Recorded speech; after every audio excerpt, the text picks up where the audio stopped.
Okay, so we are doing the next round of my around the world trip, or the next leg of my around the world trip in Microsoft Flight Simulator 2024. Today we're going to be using the Inibuilds F406 Caravan 2, which has been recently released, and I have written up documentation to start the airplane, which you can find on my blog. So if we go and have a look, I've sketched the flight in and saved it in the Microsoft planner.flightsimulator.com. We've also got it in a little nav map so you can see the basic routes.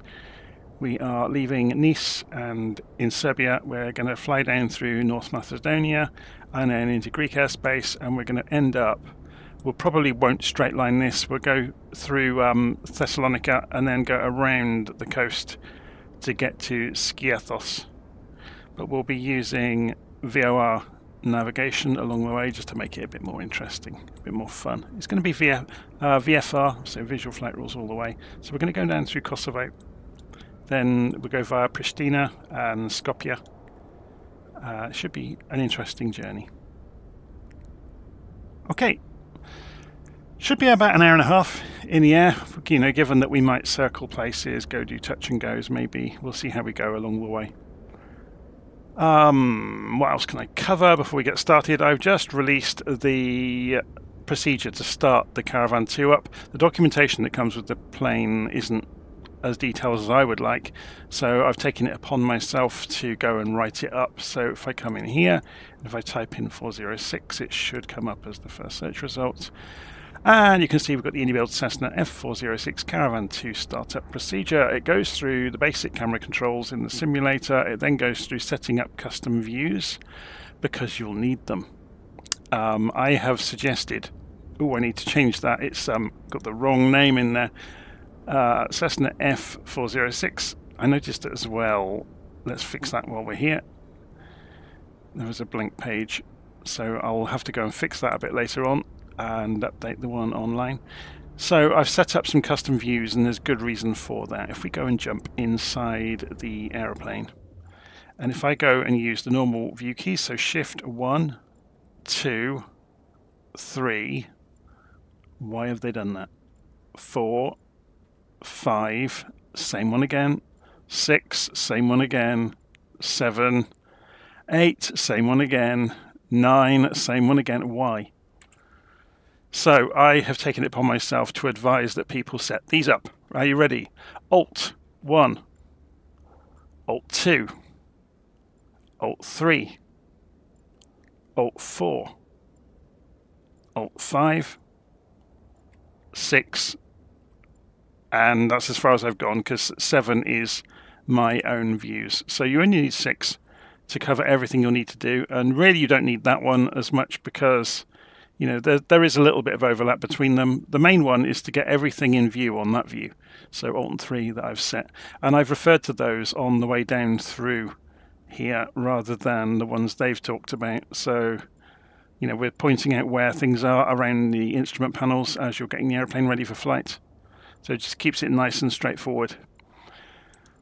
Okay, so if you go to johnbeckett.substack.com, obviously you can find that blog. We're not going to need the flight planner in the screen either. What we could do though is go and run transmitter, so if anybody wants to fly along with us, they can. Let's go into the simulator and see what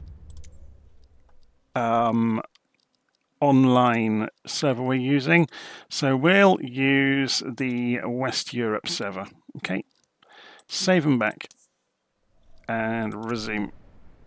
So then in transmitter I'll disconnect and I'll tell everybody that we're using West Europe, and we can just connect. We don't really want to worry too much about call sign, even though the call sign in the airplane is going to be different because it's the one that's on the airplane today. So I need a pen and a piece of paper to write this down, otherwise I will forget it. And I need a sticky note. Luckily I have some sticky notes for once. So F, so Foxtrot, Oscar, Sierra, Papa, Juliet. And we are a Cessna. I'm just going to stick that on the bottom of my screen so I remember. Okay, so let's go around and do the walk around and get going. So we're going to take the covers off the engines, we're going to remove the chocks and come over and remove the covers off the pitot tubes. I'm just going to check the volumes as well, so I think I can get away with this being quite loud, but we'll see. Okay, so we'll just go and have a quick walk around the aeroplane. And yeah, they've obviously walked straight through the wing. It's always a bit of an immersion killer, isn't it? So, do we get to wiggle the ailerons? No, we don't. Okay, we're not going to worry. So Shift and C will bring us back in. And we'll go and get the aeroplane started up. So I'm going to follow my nose rather than the instructions. I've just finished writing them up, so I've got no excuses. I should know how to do this by now. So down on the left-hand side, we're going to turn the batteries on. We can go down here and pull the fuel shut-off valves. Before we do that, let's go into the aeroplane and flight performance, mass and balance, go and look at how much fuel we've got. We're going to go and give ourselves a lot more fuel because we're going several hundred miles. Load, close that. So we've got the batteries on. We're going to go and put some lights on, so we're going to go and put the anti-collision lights on and the nav lights on. And we should be good to go, so we need to go and check where the various levers are. So I've got them mapped onto dual controls here, so we can go ground idle on the propellers. We want to make sure that they're on feather at the moment. Okay, so let's go and start the engines. So you'll see the propeller start whizzing round. And over here, you'll see the RPM go up. So as soon as it goes past about 12, we can go and increase the fuel. Let me just center the view up. It's being an absolute pain in the backside. Flight Simulator has a bug in Sim Update 2. So we're waiting for NG to go past 50, which it has. So we can turn off the starter. And then we can turn on the generator. You could also use fuel boost. The proper procedure is to go fuel boost first. I can't talk today. And then start the engine. So you're watching the NG climbing. As soon as it goes past 12%, you can introduce the fuel. You'll see the ITT shoot up and then fall down again. RPM, when it gets past 50, you can go and turn the starter off. Just waiting for that. Put the generator on. Fuel boost can come off now. And we can arm auto feather. Okay, so having got the engines up and running, we can go and turn the avionics on. And that will fire things up on the other side of the cockpit. We'll put the weather radar on standby. Just waiting for the GPS to come up. So you can see the engines look quite happy. And the fuel is looking good. There's no way, it doesn't seem to be a way of removing the yokes in this aeroplane as you can commonly with other aeroplanes in the sim. So you have to kind of work around them.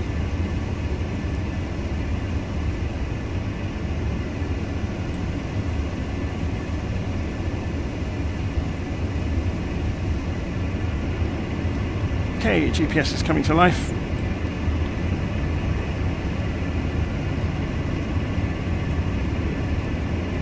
Let's have a look at those volume levels. Oh, it is quite a noisy one, isn't it? So let's turn it down a little bit so you can hear me over it.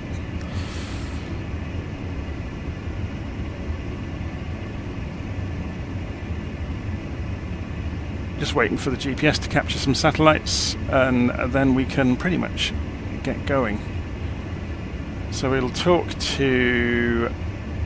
we got Nice on SayIntentions, so we'll go to Nice Tower. Nice Tower, Cessna, Oscar, Sierra, Papa Juliet. Radio check, please.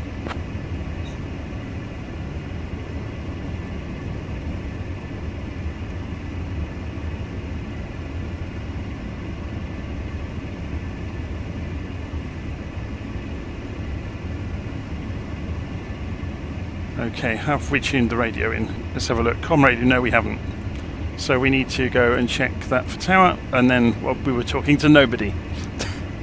Nice Tower, Cessna, Oscar Sierra, Papa Juliet, radio check please.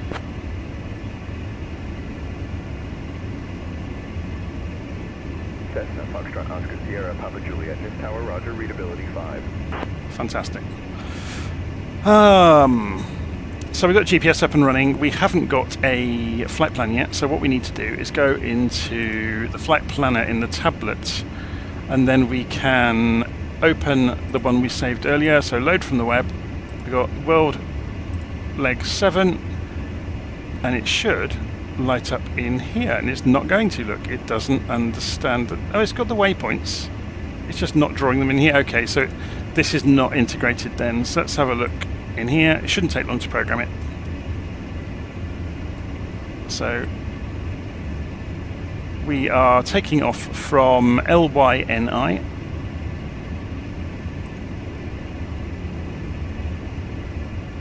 Nice, enter. And then we're going to PRT, which is the Pristina VOR, or Pristina. PRT, enter.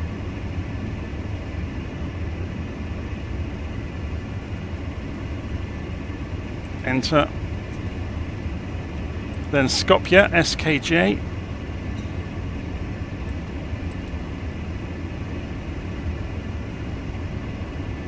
Macedonia.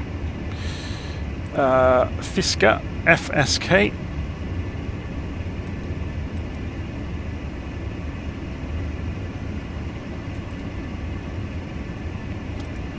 Thessalonica, TSL.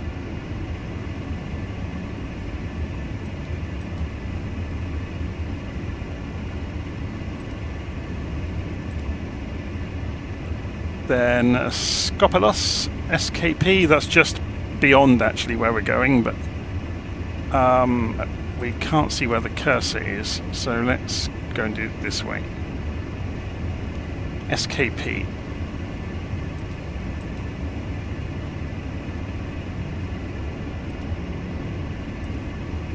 And then finally, Alexandros Papadiamandis, LGSK.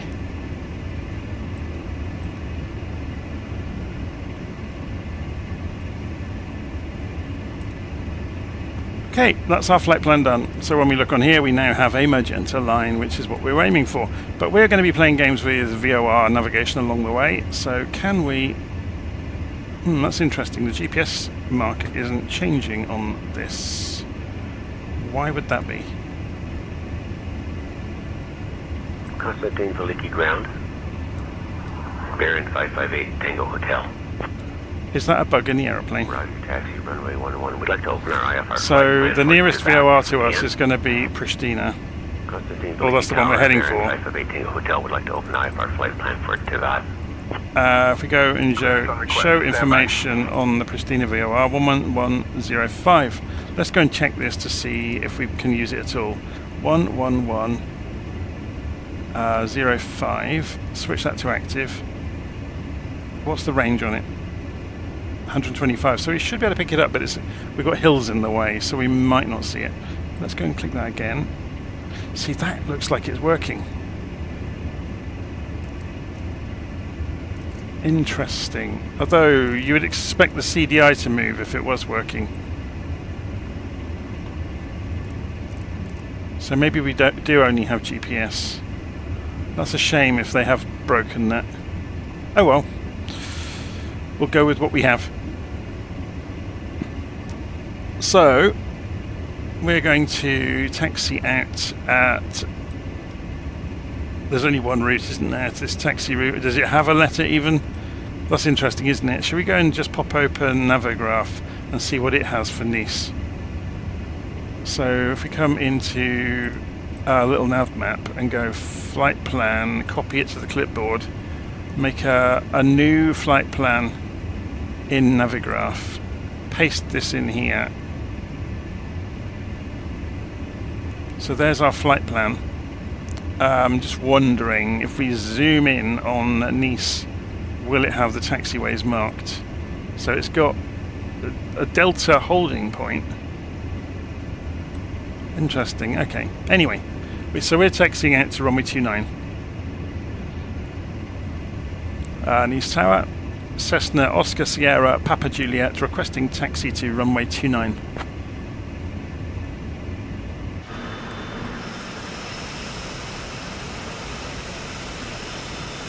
Cessna Sierra Papa Juliet, taxi to runway 29er via Delta. Taxi runway 29 via Delta. Oscar Sierra Papa Juliet.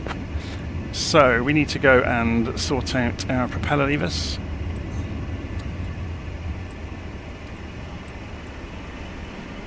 And leave the power on idle at the moment. Let's go and sort out the taxi lights. Put the pitot heats on. And we should be okay. So let's just check the lights. There's no lights on.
Nice Tower, Cessna Oscar Sierra Papa Juliet holding short runway 29.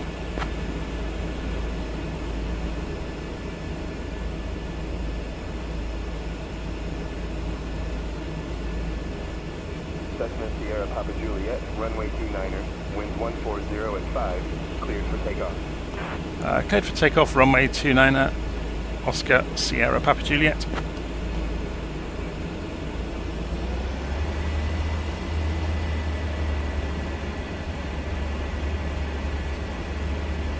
So we'll just roll out onto the runway and then we'll get the airplane configured properly.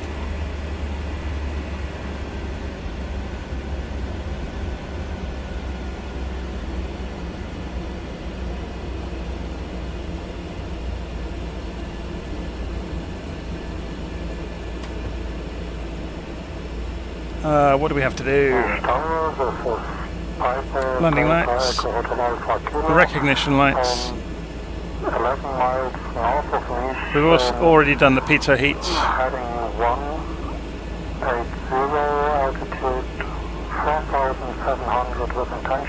So there is, and I've forgotten this off the checklist actually, I'm going to have to turn head tracking off to do this accurately. There is a power here for the avionics AC power. Hotel Alpha Kilo Nest Tower report established. I need to go and remember to update that on the documentation because I've forgotten it. Should we put the radio on there? Has this got a brightness? Doesn't seem to do much, does it? Although it's a very bright day. Okay, propellers to max.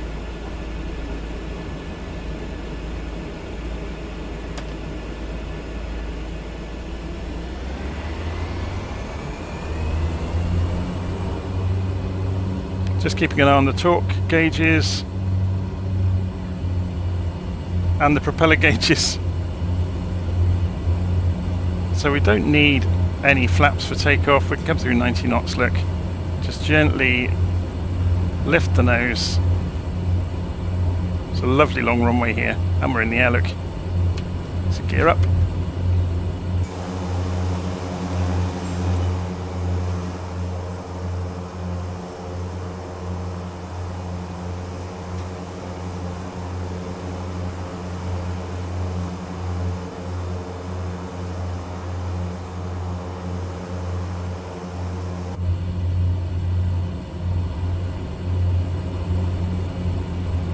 Okay, we want to be turning left for our course out of here. So we're going to be VFR all the way.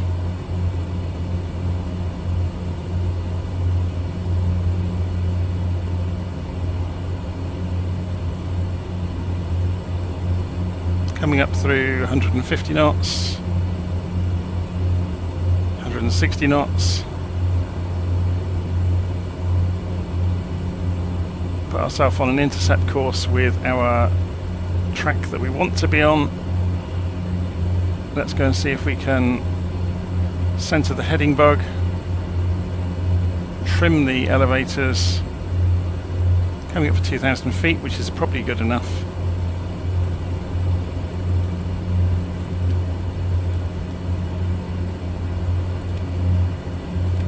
Altitude mode on, heading mode on.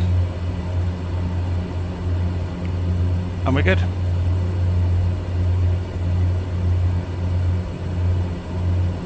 Let's pull the power back a bit, pull the RPM back a bit. And we don't need auto feather anymore.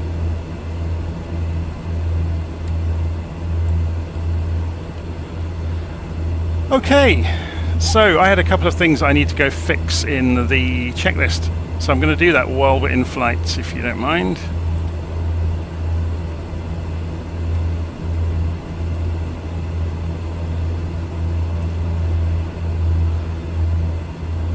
So shortly before we took off, we needed to go and switch on the autopilot power. I'm going to do it at the same time we turn on the avionics bus. So the section down here was called AVNAC. So we want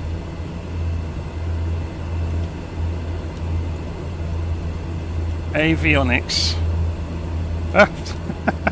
Avionics AC section above avionics bus.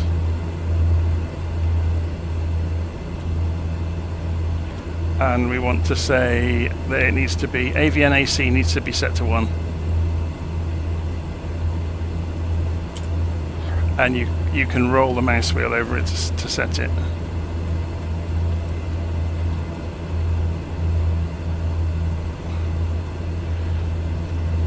The other thing we didn't have in here was actually, while we're doing this, let's go and scroll this round. Can we just hold this on and go faster maybe? No, it doesn't do that.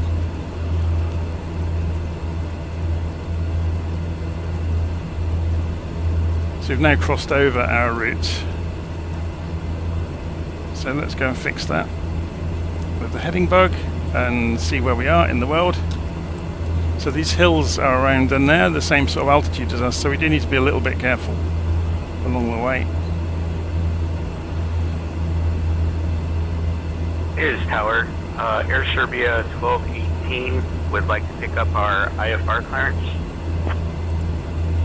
Okay, so we're on our way down to Pristina. By the Rava 2L departure, then is filed. Departure runway 11, initial climb to 4,000. Departure frequency 119.525, squawk 1744 for Air Serbia 1218.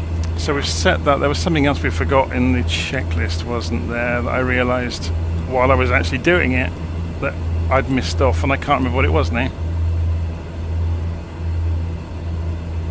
I'm just checking around the switches. Did we set the auto feather back to off? Probably not. Oh no, I've got it in there yet, that's fine. So if I go just download that, and I'll fix that a bit later on. So that gives me the PDF version of it, which is the one that I make available to others. So I'll fix that a bit later on today. Okay.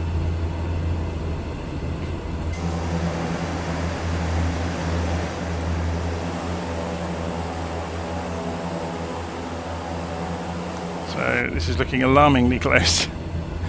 So what we can do is turn off altitude hold mode. We're going to trim this to allow us to climb. We can do it a bit more than that.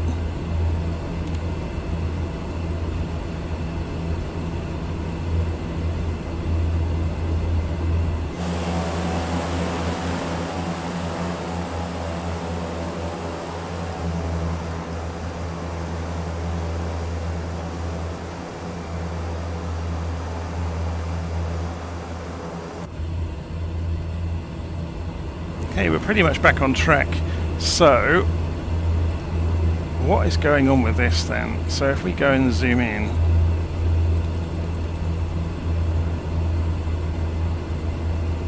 if we turn this, that's GPS. That's VOR. The reason you can tell is the CDI is moving. So we want to be in VOR mode. It's just not reflecting it here. It's a bug in the aeroplane by the look of it. Okay, so we're coming up for 3,000 feet. Let's go and go altitude hold at 3,000 or just under. Should be good enough for the moment. And we can have a look on the map.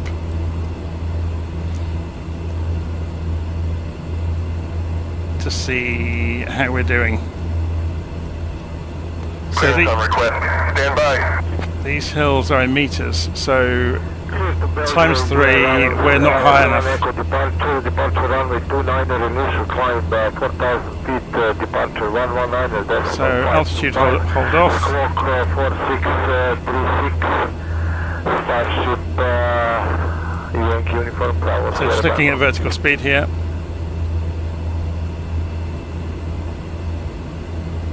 .700 feet a minute. We'll just leave it climbing at that sort of rate. We're easily holding the speed. Torque is good. It's a little bit high if anything, so let's pull it back to 12. Prop is in the green range.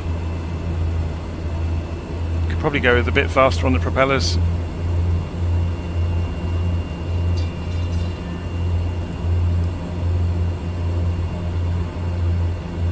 Should go and turn on the distance measuring equipment. So we've got 38 miles to run and counting down.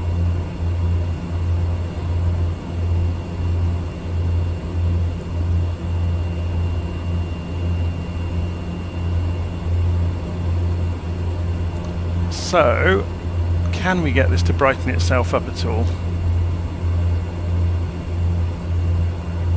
Is that as bright as it will go?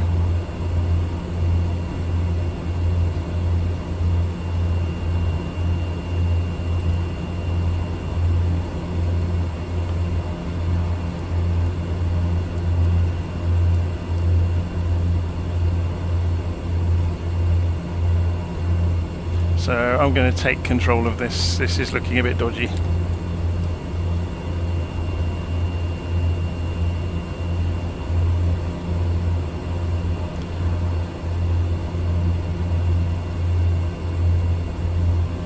I mean, we could have gone around this hill. Where's the fun in that? We're in a nice, powerful aeroplane. We can straight line it. So we're coming up through 4,500 feet.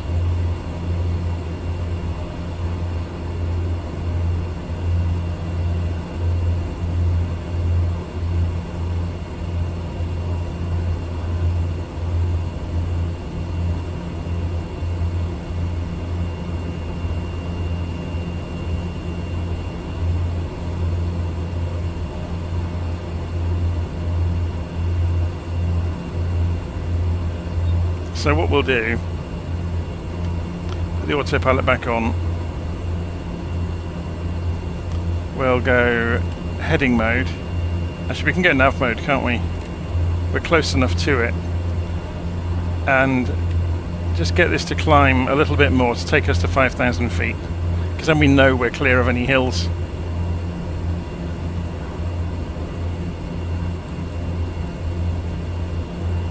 So just climbing 500 feet a minute,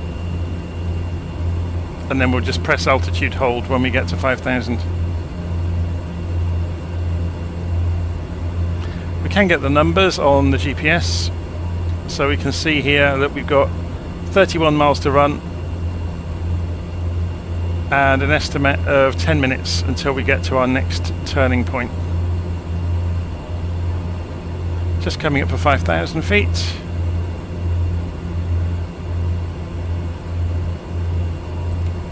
Altitude hold.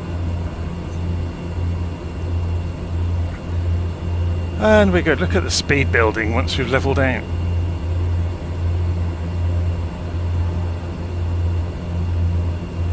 So we're good on the propeller speed, we're good on the torque. ITT is well within limits. That's into turbine temperature, by the way. And then percent RPM is, yeah, it's good.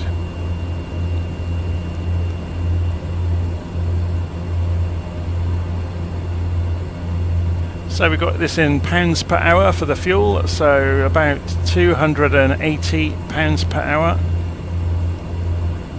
And you've got the fuel quantity down here in hundreds, so 1,200. So you can do the maths yourself. We've got about 5 or 6 hours worth of fuel. We're good for a long time. So Peter Bassi is saying, hi everyone, just bought mine, hope it's all it's hyped to be. The only thing I've found so far is the GPS button is broken. So the CDI button, sorry, it doesn't reflect the mode it's in, but you can figure it out by looking at the CDI. So at the moment we are in VOR mode, for example, but it says GPS on the unit, so I imagine they'll catch that pretty quickly and fix it.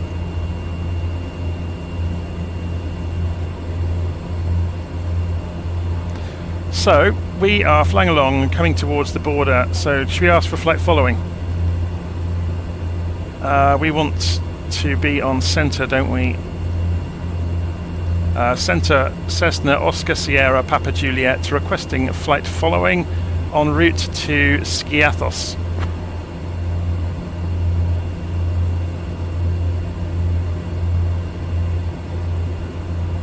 Cessna Sierra Papa Juliet, squawk 6263 and ident.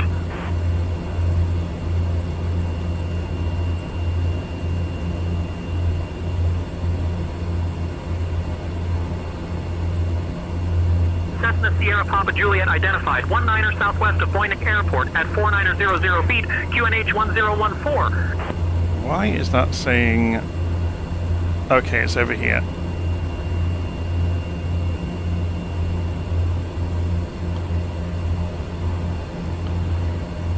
That's interesting then. So this controls the mode, that just reflects it. So this doesn't actually have a controller for the mode, which is interesting. Should we put it on altitude mode? So it's on at the moment.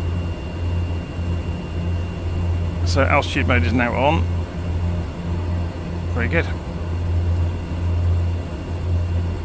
So this should mean we get handoffs automatically to the controllers along the way, which would be good. We should have got one already, unless we... interesting. Let's have a look at the sectors. We may have already been in Belgrade airspace. What does this say that we're talking to? Clermont departure. Interesting. Why is that?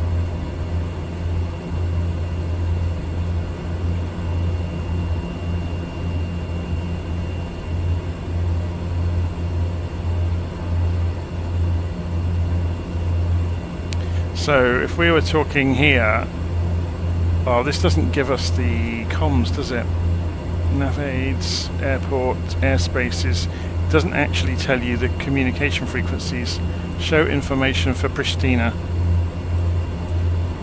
Com radios, tower approach. Let's see if they hand us off anyway, along the way. Now we have flight following.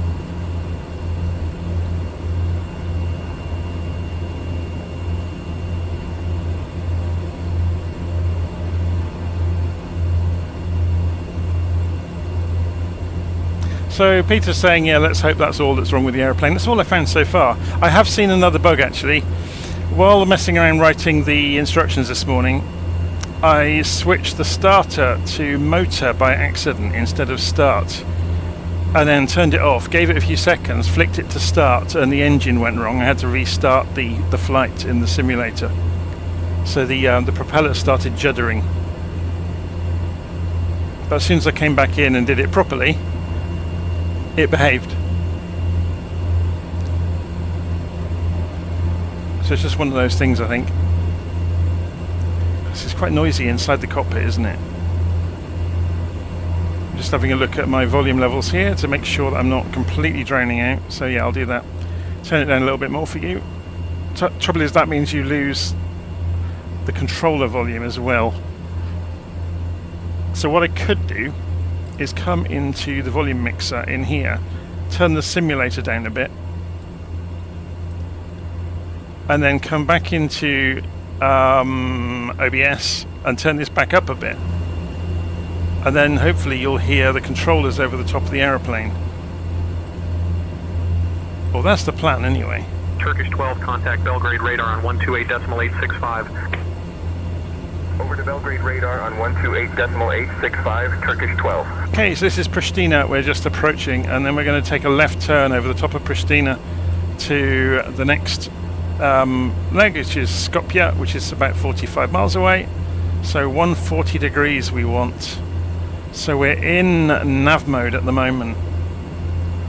So what we're going to do is spin the heading bug around.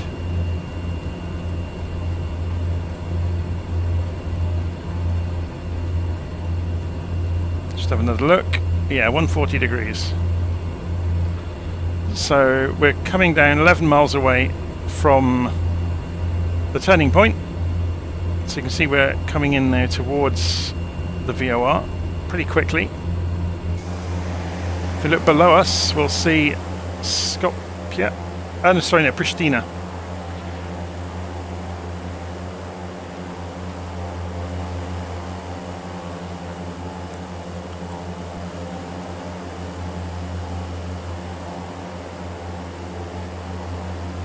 Shall we, for a bit of fun, go to Say Intentions and put the tour guide in the intercom? We want tour guide, and we want it to be Sarah. Okay, and minimize it. Hi Sarah, what can you tell us about Pristina? At our 12 o'clock, about 3 kilometers out, we can see Luna Park, a popular amusement park in Pristina. This park is not just a fun spot for families and thrill seekers, but it also holds a special place in the hearts of locals. Opened in 2004, it features a variety of rides and attractions that cater to all ages, from roller coasters to merry-go-rounds. I'm working on that. The park is known for its vibrant atmosphere and is a great place for kids to burn off some energy. We're going to turn. Interestingly, Luna Park is often a venue for local events and festivals, making it a hub of community activity. So, if you ever find yourself in Pristina, this park is a must visit for a taste of local fun. Pristina, the capital of Kosovo, is a city that has seen significant transformation over the years. It was officially declared a city in 1455, but its history dates back to Roman times. The city is known for its diverse architecture, which reflects its complex history, including Ottoman influences and modern developments. One of the notable landmarks is the Newborn Monument, which symbolizes the country's independence, declared in 2008. Pristina is also home to the National Library of Kosovo, famous for its unique and somewhat controversial design, resembling a giant beehive. The city is a hub for culture and education, attracting students and visitors from various backgrounds. Okay, so we're just turning across our path because we turned early. Going to come back down towards the track over here, so we'll give ourselves, say, 20 degrees offset just to pull ourselves back in. So yeah, we passed right over the top of the city of Pristina. Obviously the VOR was quite a way outside of it.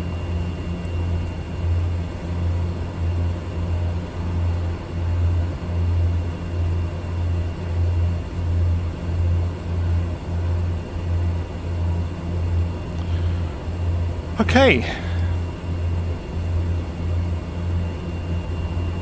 It's looking good Ryanair so 2 far. Romeo Tango, contact Tirana Control on 136.35. Over to Tirana Control on 136.35, Ryanair 2 Romeo Tango.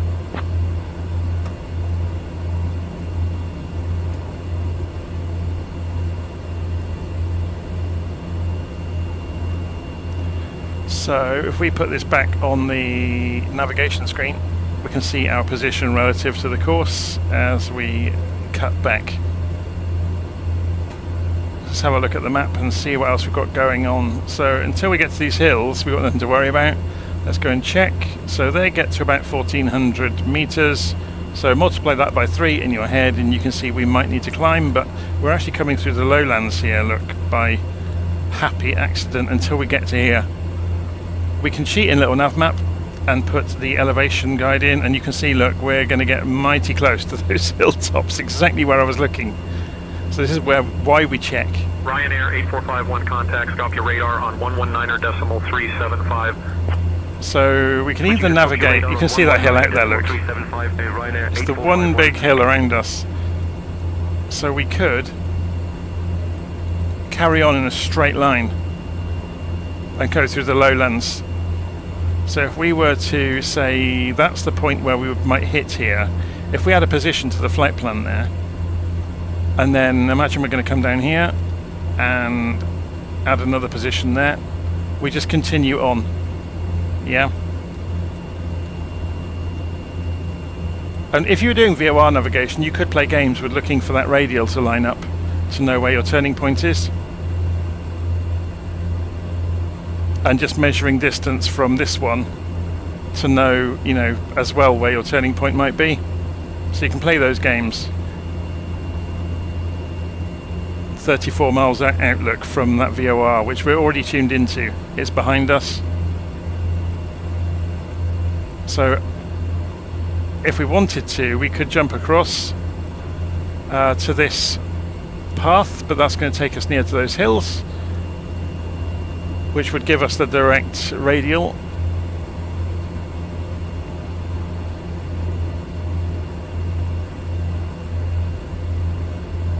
We'll be fine.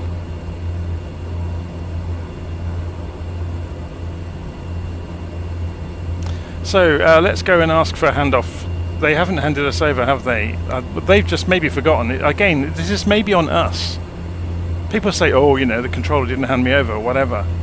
But it may be that it's on us to do it. So we're in Pristina Center. Let's go and ask for handoff. Cessna Oscar Sierra Papa Juliet requesting handoff to Pristina Center.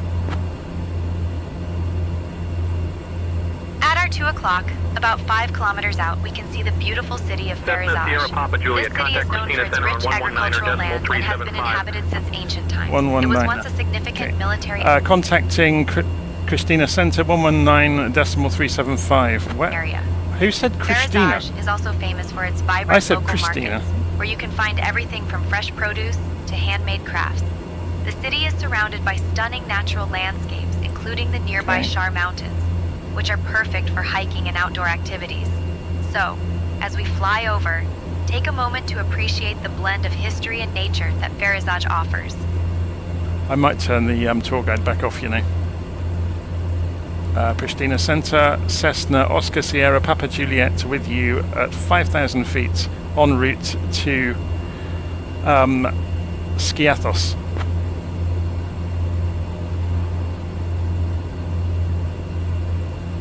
Cessna Sierra Papa Juliet, good afternoon. That's one of the funniest things actually about large language models with AI, is that they want to please you. If that's a strange thing to say, but they'll fake it until they make it, and they'll sometimes make mistakes. So if you ask for the wrong thing, they'll pretend to be the wrong thing.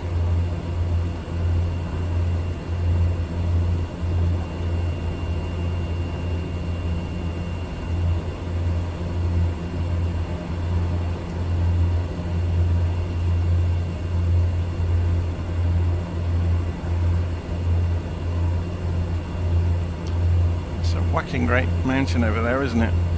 Does it have a name? Should we go and have a look? Victor Yankee, contact Belgrade radar on 128.865. Switching to Belgrade radar on 128.865, Turkish 9 Victor Yankee. Inibuilds, apparently.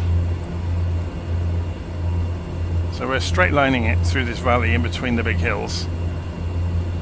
And then we're going to turn across the city of Skopje towards the VOR. I think Skopje is the Macedonian capital, isn't it?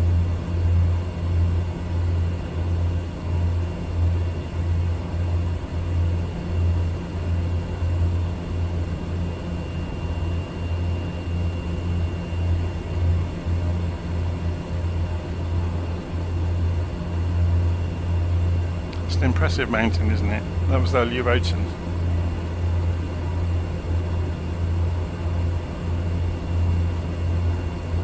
This is where the tour guide might come in handy.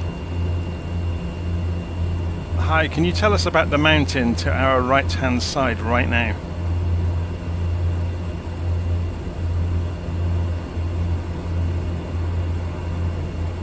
To our right, you can see the stunning Shar Mountains, which stretch across the border between Kosovo and North Macedonia. These mountains are known for their breathtaking landscapes and rich biodiversity, making them a popular destination for hikers and nature lovers. The highest peak, Shar Planina, reaches about 2,748 meters and offers some incredible views. The area is also home to various wildlife, including bears and wolves, so keep your eyes peeled. Legend has it that the mountains were once the home of mythical creatures that guarded hidden treasures. So, if you ever feel adventurous, these mountains are calling your name. There you go.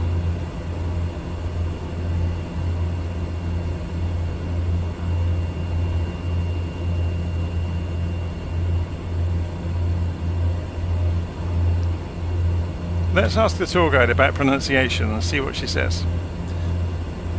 Hi Sarah, what is the local pronunciation for Pristina?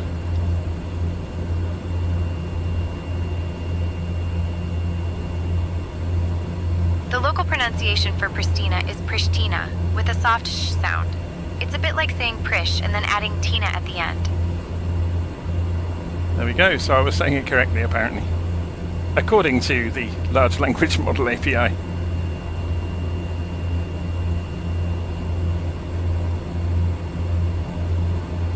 Or AI, I should say, not API. Been working with APIs this week, so got application programming interfaces on the brain.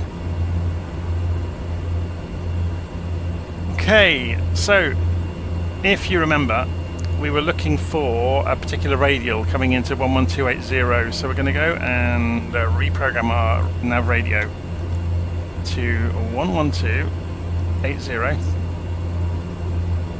Switch that to active. So we picked it up and we want the 103 degree radial, so we'll turn the course round to 103 degrees, so that's 120, 110, 103 would be about there. So when the CDI comes in, we'll have hit that line into the next VOR, and we can find out what that is. It's the Skopje VOR. So this will take us straight over the city, which we can probably already see. Yeah, you can already see Skopje down here in the valley.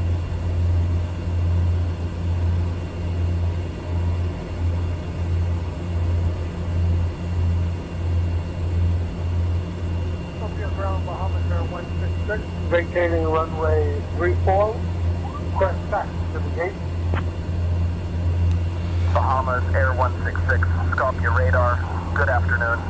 So in the live stream comments, somebody is asking, can I run this simulator on a gaming laptop? Usually I play high graphic games. Well, I think Flight Sim 2024 is the high watermark in terms of requirements amongst any game that's been released. It's a bit of a monster. So the main requirement is going to be RAM. You need at least 32 gig of RAM, but beyond that you need a stonking graphics card as well. Or graphics chip, I should say. So I'm going to turn us, I think the CDI is starting to move. Yeah, it is. So I'm just pulling us in onto that radial.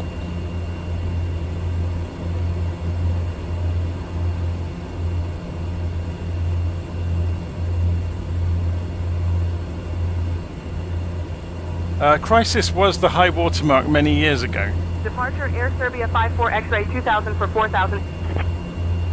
Air Serbia 54 X-ray radar contact. Yeah, I wonder how many people. 3000. Wonder how many people bought laptops back in the day Air Serbia 54 X-ray. and just installed Crisis to see what sort of frame rate it would run at.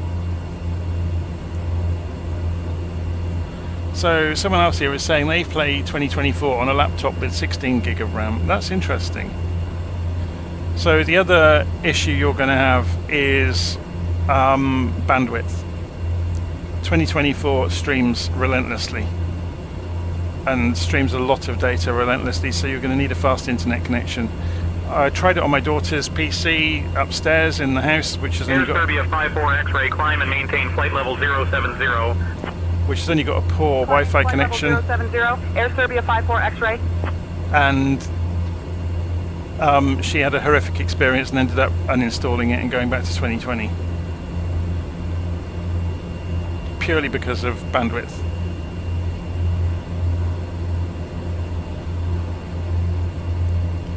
The machine you're looking at here, the notes are in the video on what it is. It's a desktop.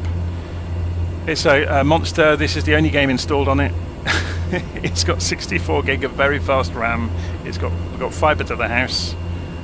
So it tops out about 600 megabit. Either way.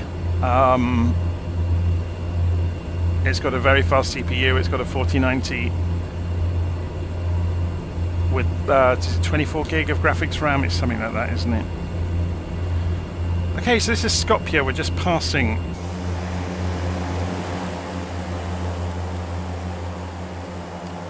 Hi Sarah, can you tell us all about Skopje?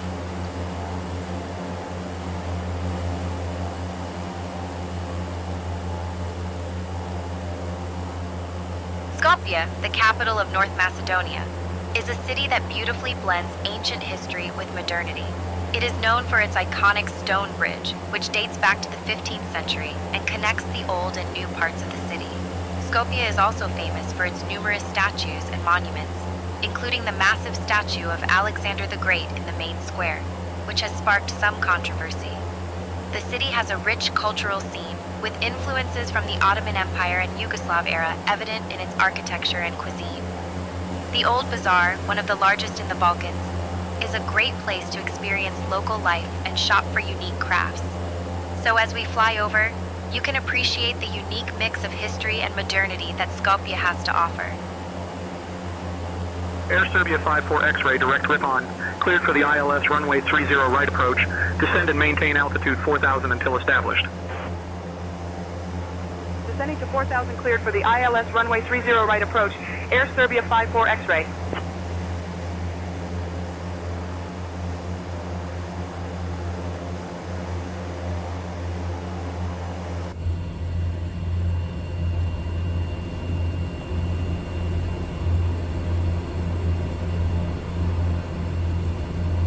So if we just adjust our course slightly to go in straight towards the VOR, and then you'll see we'll come back from our little detour towards the Skopje VOR, and then we'll carry on.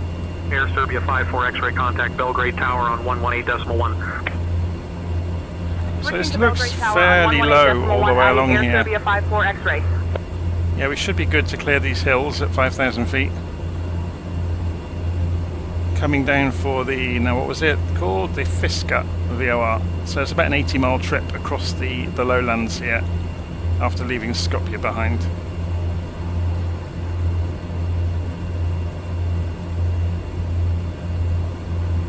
So we can see we got 5 miles to run until, or just under 5 miles until we get to the VOR.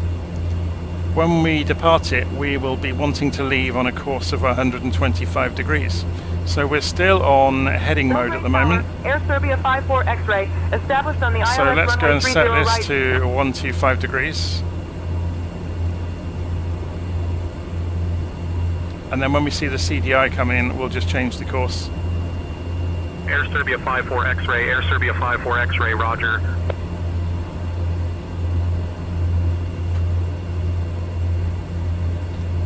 So if anybody's never done radio navigation before, what we're doing is setting the course while tuned into a beacon. And Tower, Emirates 5 the line in the middle. Super flight level 390. This is the problem with having radio on, isn't it? Emirates 5 Golf Tango, Skopje radar identified. Good afternoon. The line in the middle of the radio is called the course deviation indicator, or CDI. So the whole thing is called an HSI, or horizontal situation indicator. But this little line is called the CDI, or course deviation indicator. So it basically means if I want to be going that route, where am I relative to it? I'm still to the right of the route I'm looking at. Yeah, and when I pass over it, that will slide into the middle, meaning I'm right over the top of that radial relative to the radio station. And we've just lost signal because we're right over the top of it. And now we've gained signal again, and we've gone right over the top, and we're now to the left of the track. So if we were to turn, you can see the distance to it on the distance measuring equipment is working as well. We're now 1 mile away from it, 1.1, and so on and so forth. So I'm just turning the airplane with the heading bug to put us on an intercept course. So to go further than this radial, the 1 to 5 degree radial. So if we zoom in over here, you can see what we're doing. Look, we're coming back towards the course, and here comes the CDI. When it's in the middle, we're on that course. Yeah. You don't have to do this via heading bug mode, though. Most autopilots have a navigation mode that when in VOR mode, they'll just go and track it themselves. So the autopilot has taken over now, chasing the CDI to keep it in the middle. So it will keep us on that radial, the 125 degree radial from the Skopje VOR, the one we're tuned into. Skopje approach with Air 34 November Kilo, flight level 140. So this was the world before GPS has arrived, and I think it's good fun because it gives you something to do.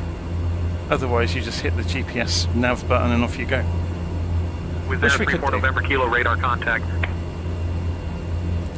So when I took off, I could have turned off the landing lights, which I'm going to go and do because we're not commercial traffic. So what you typically find with commercial traffic is they keep their landing lights on below 10,000 feet, but we're not. So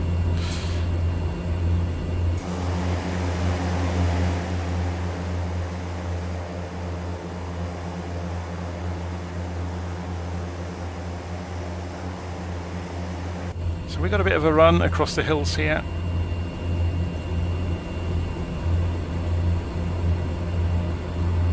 Let's just check on the... Yeah, we're going to get within about 1,000 feet of the hilltops, which is fine. If we make this deeper, we'll see it in more relief. There we go, look. So, on the way to the Fiske VOR, we've got a bit of a run, 80 miles to run. So I'm going to go and stretch my legs, leave the aeroplane trudging along on its own for a few minutes, and I'll be back soon. I don't think we're crossing over any sectors along the way. No, not until we get over towards Fiske. So we've got a few minutes until we might get handed over. So I'll see you soon.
12 o'clock, about 2 kilometers out, we can see the beautiful park in Velis.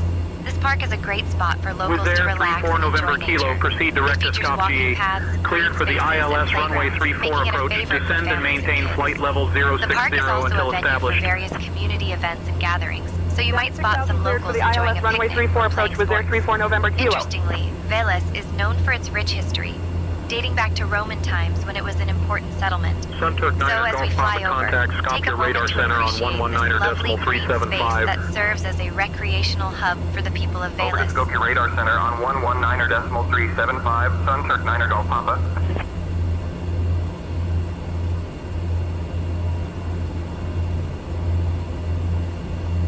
Wizz Air 34 November Kilo, contact Skopje Tower on 118.5. Okay, I'm back. Let's go and check. We have got no instructions, so nothing for us to worry about. Switching to Skopje Tower on 118.5 with Air 34 November Kilo. Skopje Tower with Air 34 November Kilo, established on the ILS runway 34. Wizz Air 34 November Kilo, Wizz Air 34 November Kilo, roger. Yeah, so just reading the live stream comments there from Vamos. If you had problems with internet downloading 2020, don't even look at 2024, because it is pulling data all of the time. It doesn't download the world into the simulator, it downloads it while you're flying all the time. And the more detail there is, the more it downloads. So for example, worst case scenario, if you go to a high definition area such as the Grand Canyon, 100 megabits. It will top out at trying to ask for 100 megabits a second. If you fly somewhere just normal like this, you're looking at 3 or 4 megasecond, even, you know, for the most basic scenery. So it's a similar draw to watching a movie in high definition. Aegean 872, contact Sophia Center on 131.225.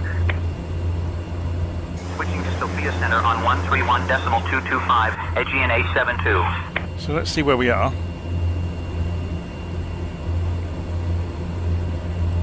We are in this control area known as Skopje airspace. But that's not who this says we're talking to. Cessna Oscar Sierra Papa Juliet requesting handover to Skopje airspace.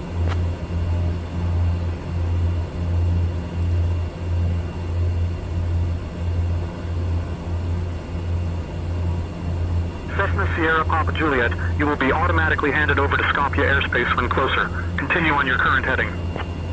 We're leaving Skopje. Interesting, but that's what this says we're on.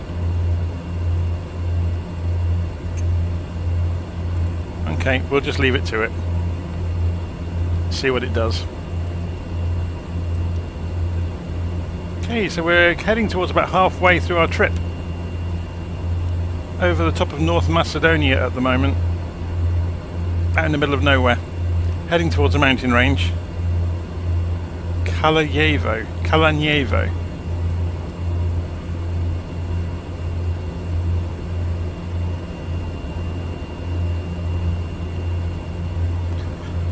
Okay, so let's have a look around the engine instruments, see how things are going. Oil is looking good, it's all in the middle of the green areas. Fuel is great. Fuel flow is still the same. RPMs are good. Interturbine temperatures are fine. Propeller RPM is fine.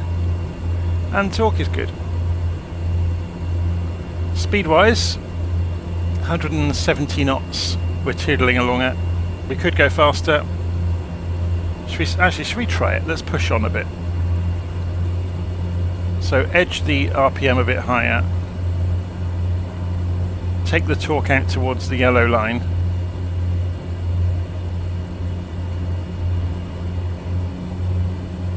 And let's see how fast this aeroplane will go. Look at the speed building. heading towards 180 knots. It's pretty quick, isn't it? So we've got a structural airframe limit of about 230 knots.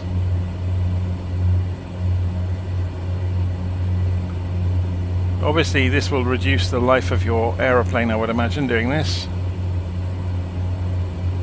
Let's bring the RPM down and see if it affects speed. It shouldn't.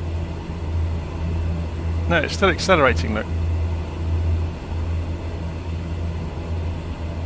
185 knots. And holding steady.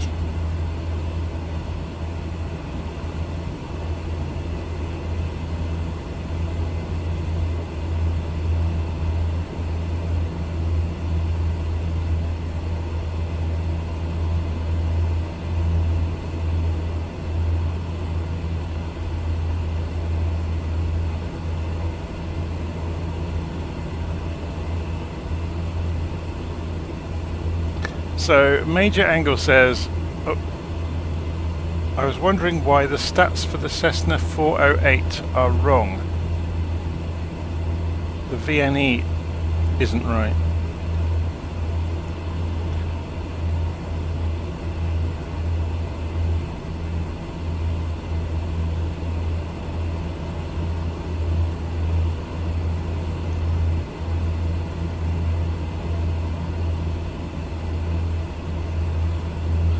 So what should the never exceed speed for the 408 be then?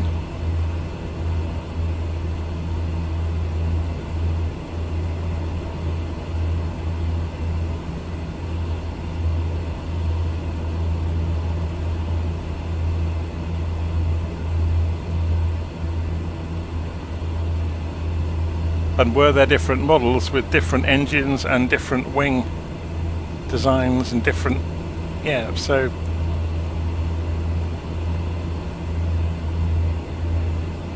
be an interesting one to check. I will admit I don't usually go into the book numbers and test aeroplanes against the book numbers. I just enjoy flying the aeroplanes usually.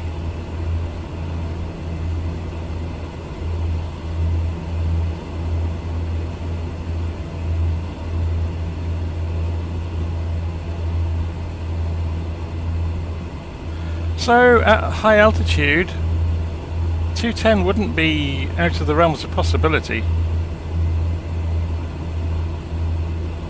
Remember, we're only at 5,000 feet, so if we took it up to 10,000, obviously I can't because I'm doing a VFR flight, so we're having to stay out of the way of the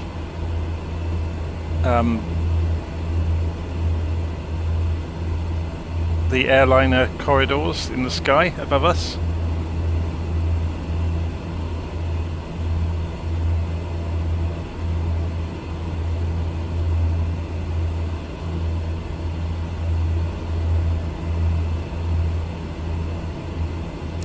Okay, so let's go and get tuned in 11640 to the Fisker VOR. So what we'll do is leave this. We'll center heading bug mode up on the way we're going, press heading, and then we can retune the VOR radio. So 11640 for Fisker.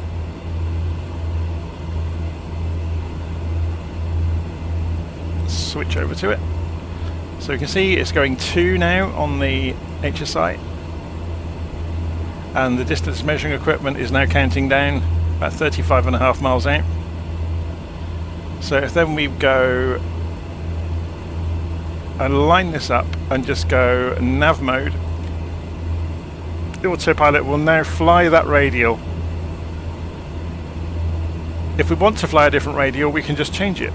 So if we want, that's 125 degrees, look, so there's a bit of a crosswind, which is why it doesn't match with the heading bug,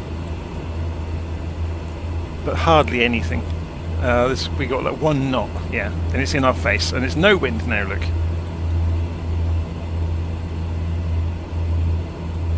Okay.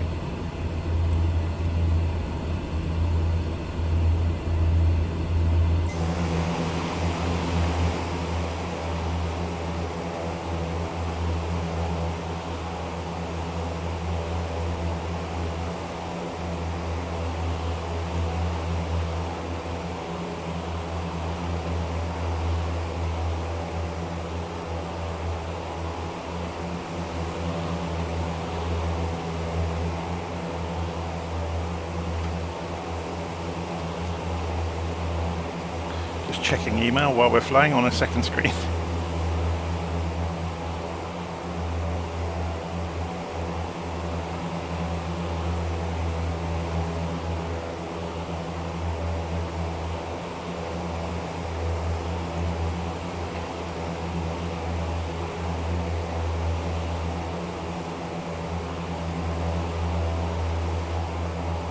Okay, so a couple of people have already gone and bought a copy of the startup procedure that I wrote up. I need to go and send them the revised one. I'll get on to do that in a minute. In fact, I'll do it while we're flying to make sure I don't have to do too many of them.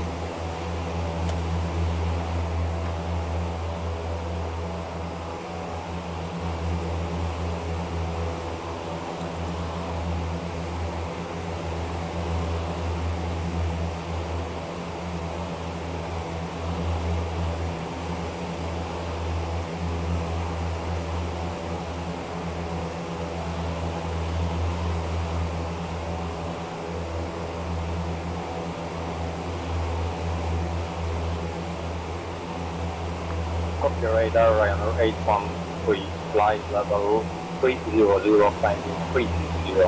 Good evening.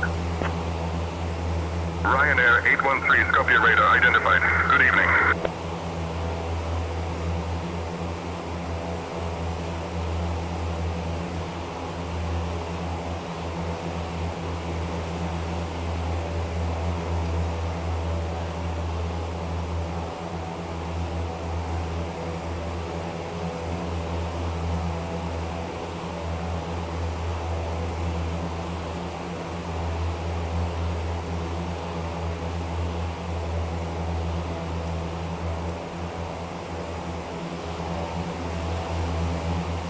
At our 3 o'clock, about 4 kilometers out, we can see Park Pioneha.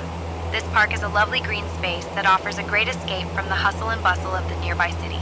It's a popular spot for families and nature lovers, featuring walking paths, playgrounds, and plenty of areas to relax and enjoy a picnic. The park is particularly beautiful in the spring when the flowers bloom, creating a colorful landscape. Interestingly, the name Pioneha comes from the peony flower, which is known for its large, fragrant blooms. Local folklore suggests that the peony symbolizes good fortune and prosperity, making this park a cherished spot for many residents. So as we fly over, take a moment to appreciate this serene oasis amidst the urban environment. I will go and look in a moment. Please bear with me. I'm just sending out copies of this procedure to people who've already gone and looked at it. Okay, done. And the one online that's available for people to go and grab is now updated. Whoa, look at this.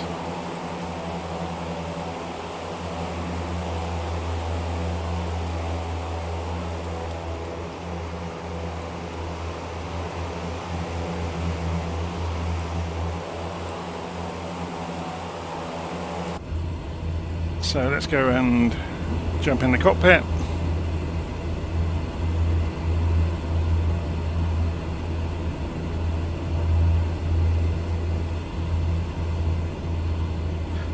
A very empty aeroplane, haven't we?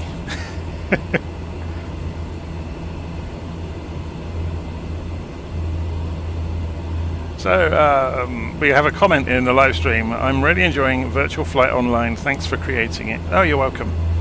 So, if anybody hasn't seen this, I'll do a little sales pitch. If you go to virtualflight.online in your browser, you will find a community of flight simulator enthusiasts. Can you hand us over, please? Let me just stop this wagging my head around. Negative. So, we already are on your frequency. Can you hand us over to the next controller? We just left your airspace. Lot 5 Yankee Mike.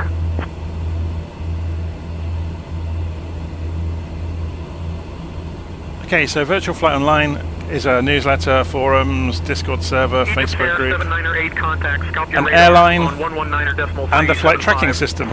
So take the low-hanging fruit first. We're running transmitter in the background. Transmitter allows us to see people on a map. So if we go and visit, where is it? Actually, I need to put a big button on this, don't I, to to point towards it. Transmitter.virtualflight.online. It's got an interactive radar display, so you can see where we are. Will be that little aeroplane there. And if we zoom in, it will put like an ATC style label on our aeroplane, and it will update us, and we can move the label around, and anyone that's running transmitter we can see in the same manner. So if we pop open a table, we can see the aeroplanes there, and say if it's ourselves we're wanting to look at, we can zoom in and track that aeroplane, and it lights it up red. You can also change the map out and put a satellite map in if you wanted to, or you could do that kind of trick. Alongside all of that, there's the airline, which is the monster really. If you go to airline.virtualflight.online, there's this humongous website. So if we go log into it, and it's verifying who I am, and log in, and you can see there's a few people flying today already listed out here, and they can take part in tours or do scheduled flights. So if we go and look at the tours, they're maybe a little bit more interesting. You can say come down to, there's a Pyrenees and Alps tour for example, tells you all about it, tells you the legs of the tour, so you can go and pick a leg of a tour and go fly it with an ACARS solution which records how you got on during your flight. So then once you've landed, you can go and look in your reports, and you can see things like your altitude and speed chart, your information that the system recorded about you, things like, you know, your landing rate and all that kind of stuff. You've got the actual log of everything that happened inside the aeroplane along the way, and all of some fake financials. So I lost 300 euros on that trip, but it's all just for fun. So yeah, that's that's the airline. So it's completely free to go join. So go and visit airline.virtualflight.online and have some fun with it. There's a really good guide built into it that takes you through everything you need to do. And once you've done a couple of flights, it becomes second nature to use it, to be honest. Cessna Sierra Papa Juliet, contact Macedonia info on 130.925. So Brian's saying, is this aeroplane complicated to start up? Not really. It's the same as all other turboprops. But having said that, the instructions I've written up do stretch on for nearly 10 pages because of a few other things. But in essence, were they talking to us then, by the way? Yeah, they were.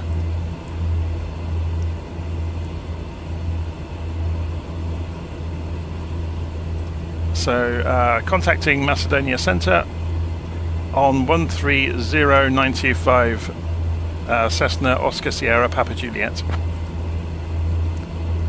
Macedonia Info, actually, aren't they? Macedonia Info, Cessna Oscar Sierra Papa Juliet with you 5,000 feet en route to Skiathos.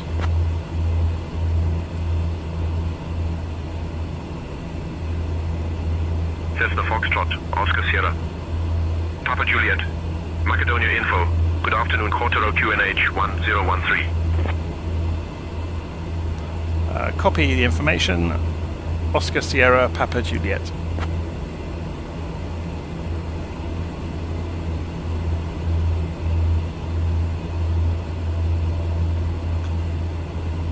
So it's flashing down here on the GPS, meaning we are approaching the Fisk VOR or Fiska.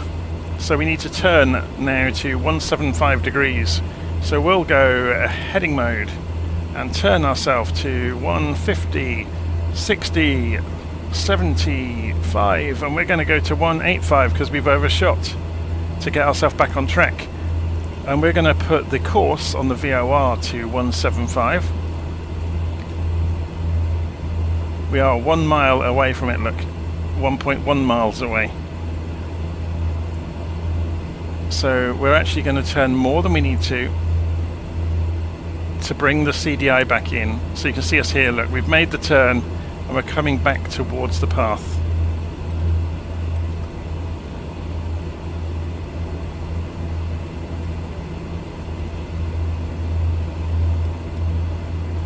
If you look on the map, you'll see exactly the same thing going on.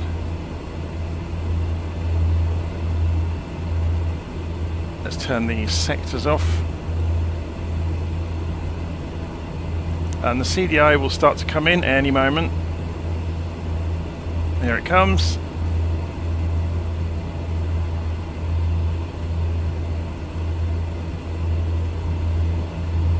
So then we just go, when we're within 1 dot on the HSI, we can go nav, and it will engage, and it will track that instead.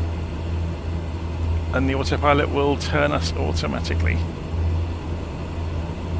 How are we doing since we started pushing on with the engine? I'm going to turn it down a little bit, you know. There's no reason to be pushing the engine that hard.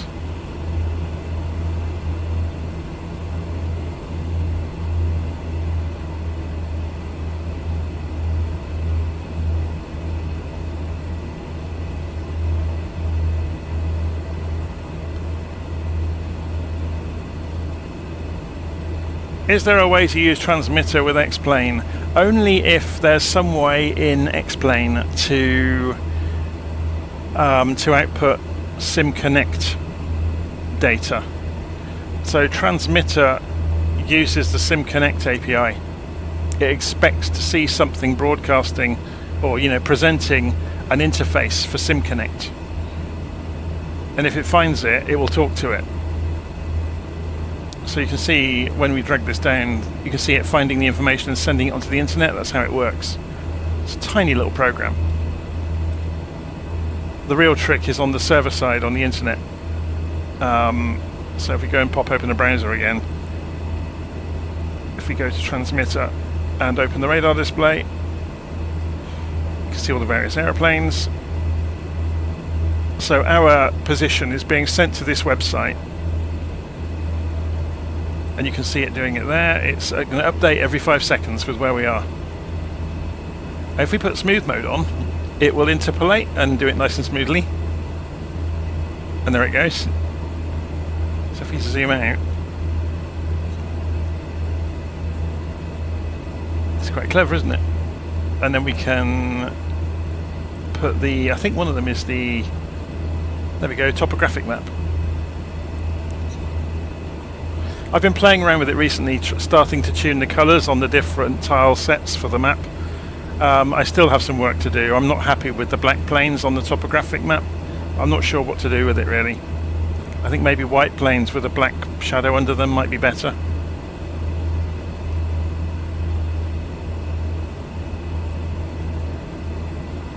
But yeah, it does the job.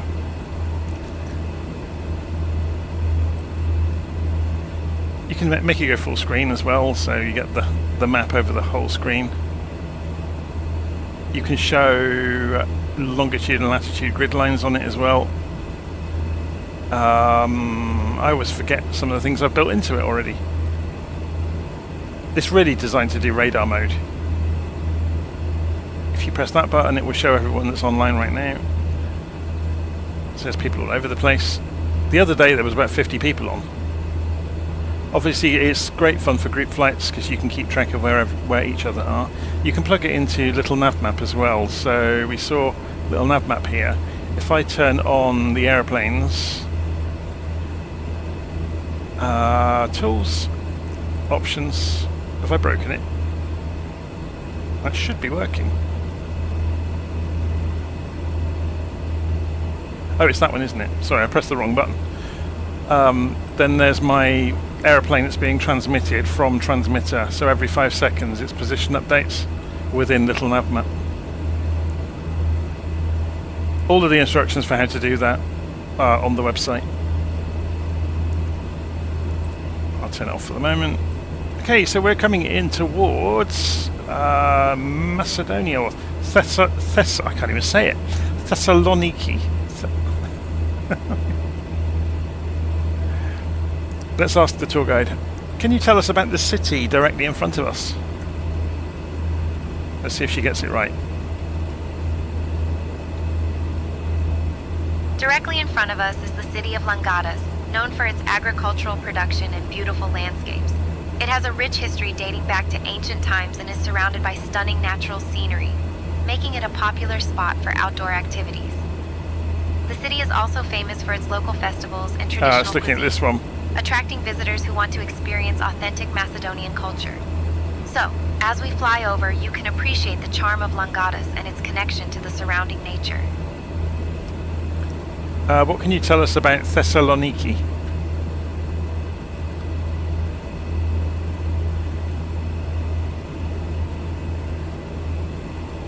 Thessaloniki, Greece's second largest city, is known for its rich history and vibrant culture. Founded in 315 BC, it has been a significant cultural and economic center throughout the centuries.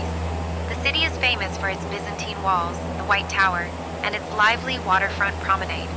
Thessaloniki is also renowned for its festivals, including the Thessaloniki International Film Festival, which attracts filmmakers and enthusiasts from around the world.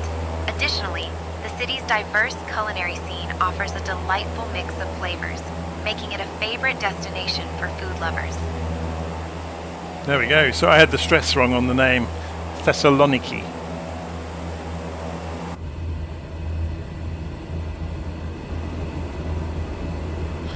Okay, let's have a look at the messages that keep popping up on this. They're useless, but kind of interesting sometimes. 430 is kind of a bit squashed on the screen, isn't it, compared to the 530? And you don't get the arc mode because the screen's not big enough to support it, really. So I've not tried installing the TDS GTN 750 or the GTN XI, isn't it? It's called the flashy glass screen system. I might have a look at that at some point over the next week or two.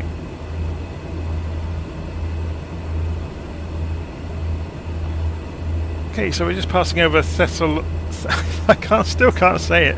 Thessaloniki. We're coming down towards the Thessaloniki VOR, is it? Yep. And then we're going to go... Now, I may go around the coast here then instead. Let's do that. So, I'd rather go this way. So, should we go manual now? We're VFR anyway.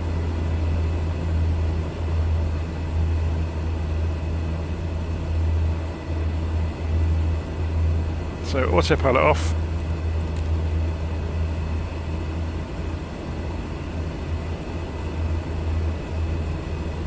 Come off the power a bit.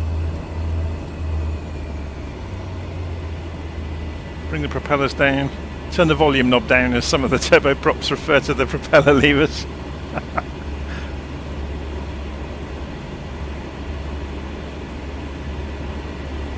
It's a big city, isn't it?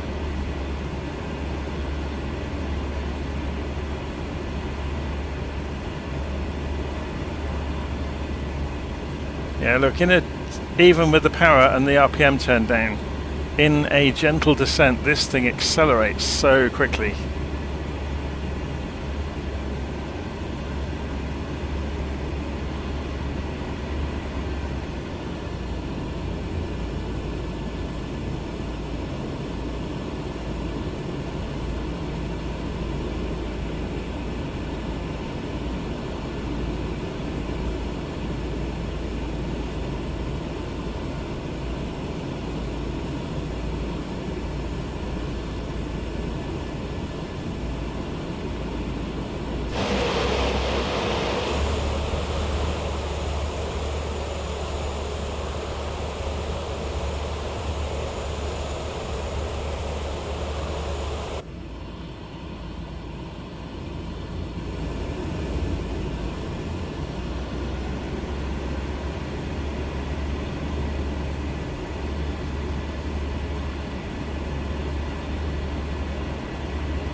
What altitude are we at?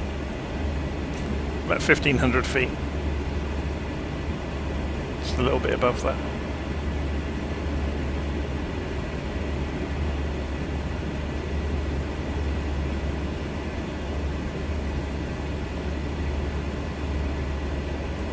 Okay, so we're going to go down and slowly meet these mountains and then follow them all the way down the coast to Skiathos.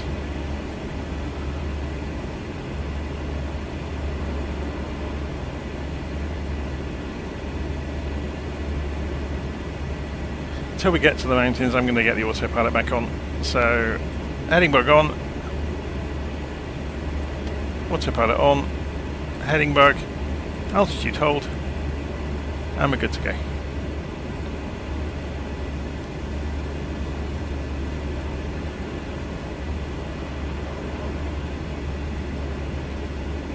Let's go and move this view around so you get a little bit more view than I normally would be able to while flying the airplane.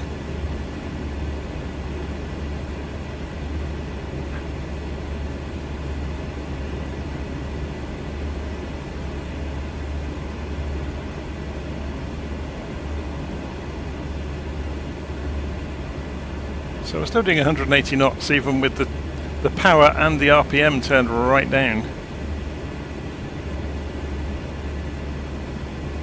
It just goes to show you can waste a lot of fuel. There's a story that comes to mind about that actually.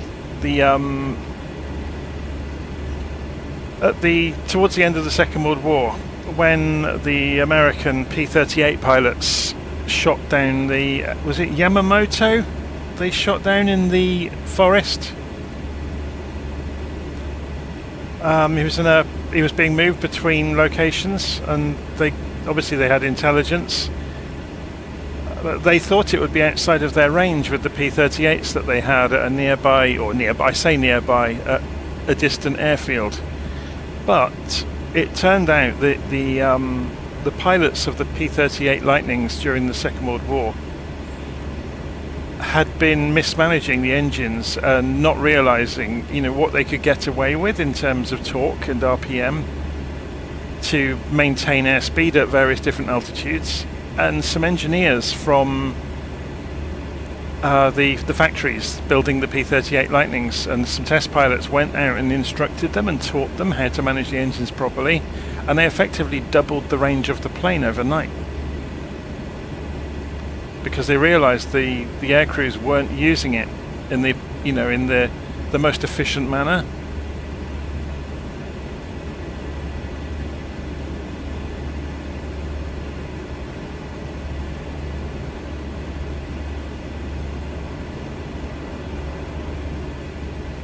But it's a common issue with turboprops that unless you refer to the book numbers, you can easily drink fuel on a long journey where you could have got double the range out of it.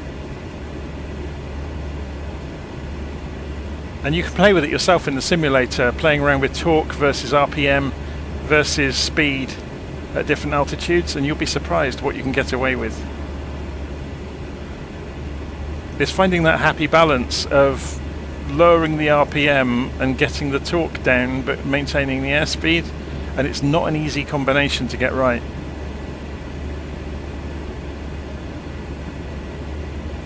Okay, let's go and turn ourselves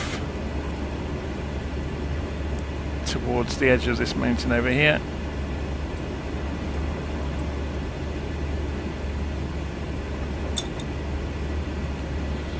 So in the back of my mind,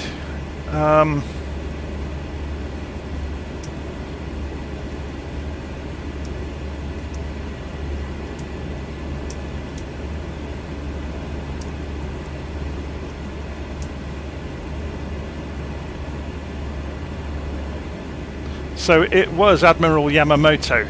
The Yamato is the ship. Yamamoto was the person.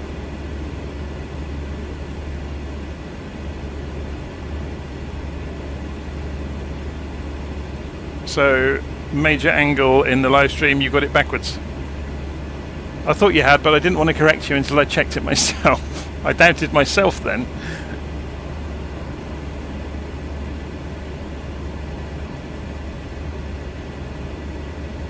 Admiral Isoroku Yamamoto. Yamamoto. Let me get it right. Admiral Isoroku Yamamoto. Yamato is the ship. Yamamoto is the admiral.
Yeah, so there's a comment in here from Mad Overseer in the flight plan. In the live stream comments. Little nav map is a bit of a beast, isn't it? You can go into aircraft, and at the start of an aeroplane flight, if you do new aircraft performance, it will start logging the data, and then at the end of the flight, you can come in here, and you can merge the performance into a given profile, and save the profile. And then that means it's estimation of your climb rates and descent rates and fuel burn is very, very accurate.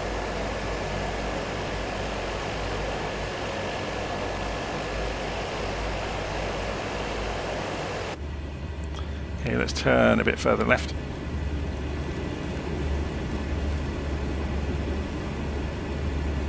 So I'm going to bring the power back up a bit. And the propellers up a bit.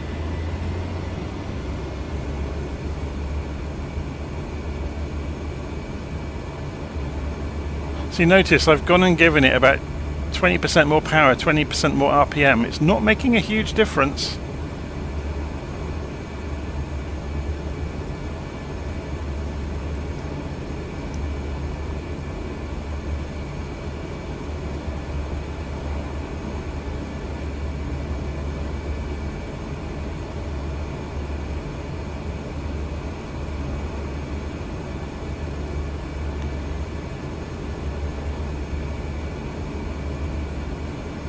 I think the great thing about letting Little Navmap calculate the aeroplane is or record performance data for the aeroplane or the good thing for me is it's doing it for you and how you operate the aeroplane. So book numbers are one thing, but that's a robot flying the aeroplane, or a test flight crew flying it to the numbers perfectly. At our 10 o'clock, the perfect world doesn't exist in the real world. Park.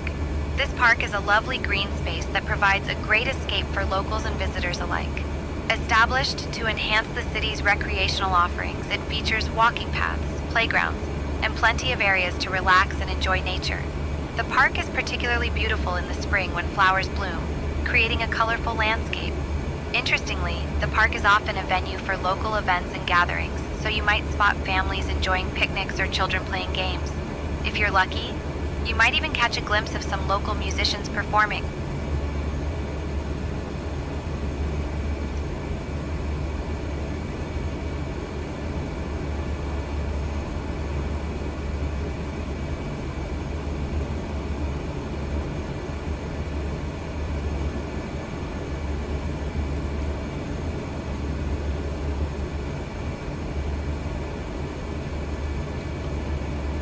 Okay, let's turn the heading a bit further.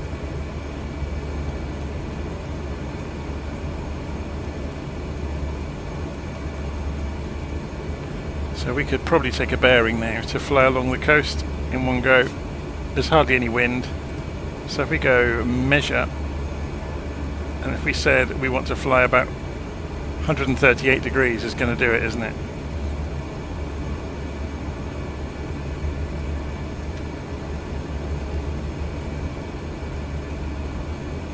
So about there.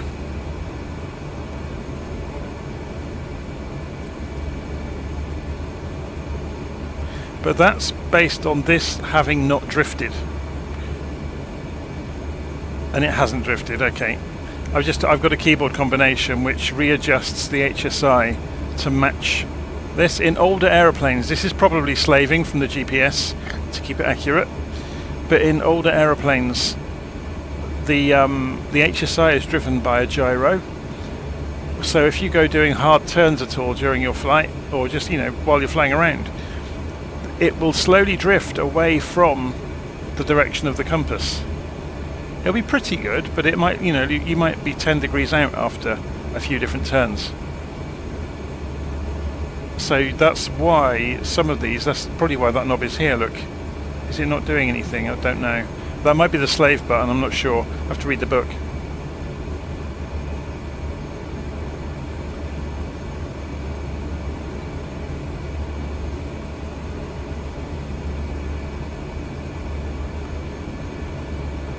Okay.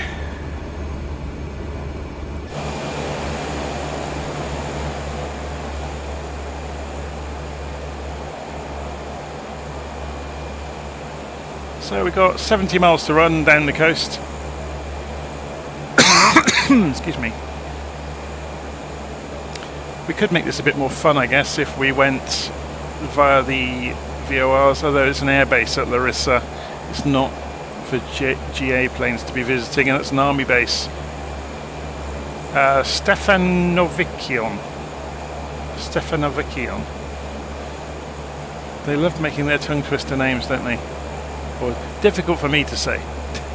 Easy for them to say, probably.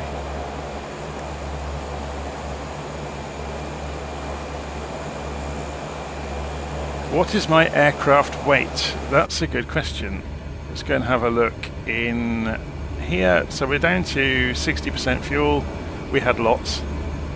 100 pounds of cargo by the look of it, and 340 pounds in terms of seating weight. But obviously there's nothing rendered in the aeroplane, so it looks like the Invisible Man is quite heavy.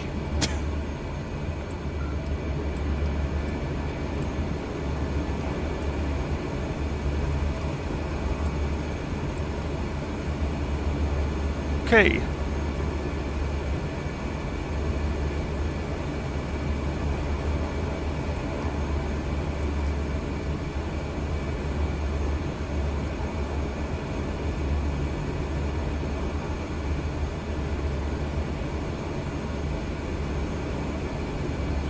So yeah, it's a shame that you can't turn the brightness up on this thing, because it looks like it might be quite interesting to use.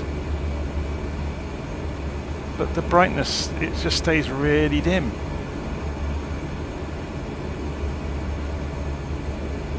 Maybe the real thing is.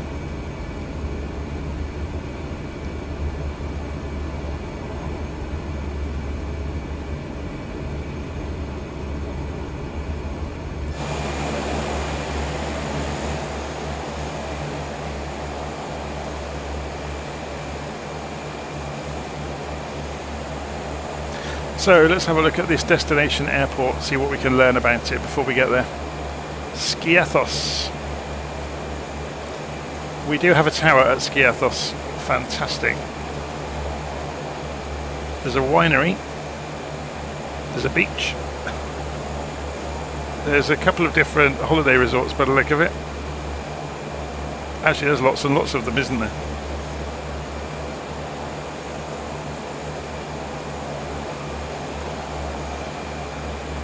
The whole coastline is dotted with holiday resorts.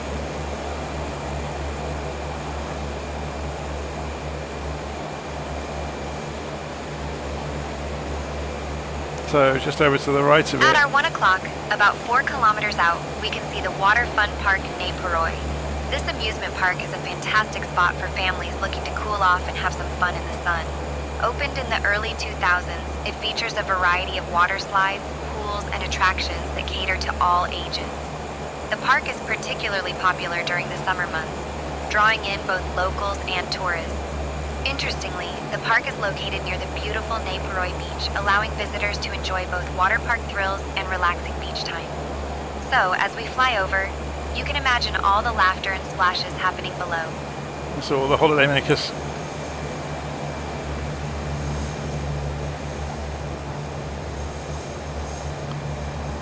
It's amazing scenery, isn't it? So I'm guessing this is the water park down here somewhere.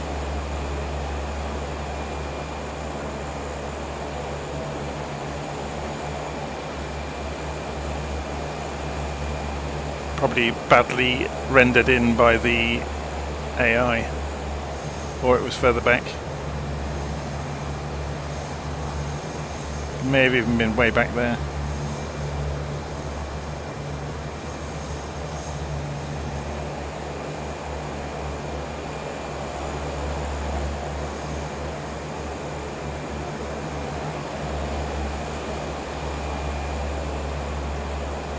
Okay.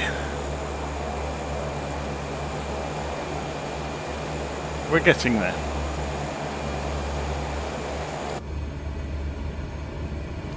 Skiathos, the end of our route for today's leg of the round the world trip.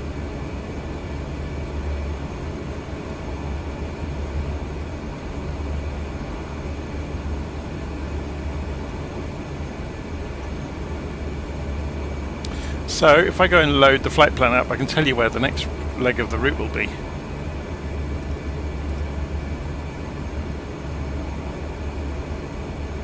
It's going to be over to Bodrum, or a small airfield just south of Bodrum called Imsik.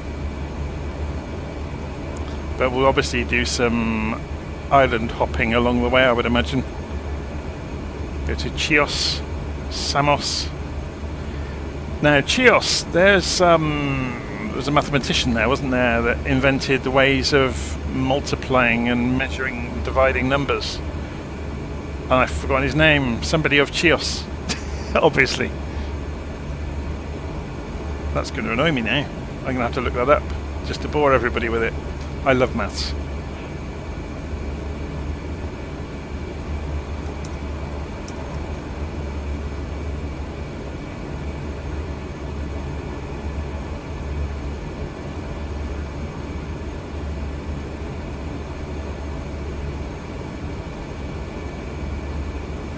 Hippocrates of Chios. He invented the Mesolabe compass and how to calculate square roots with geometry. It's a fascinating story. You can probably Google it and find stuff about it.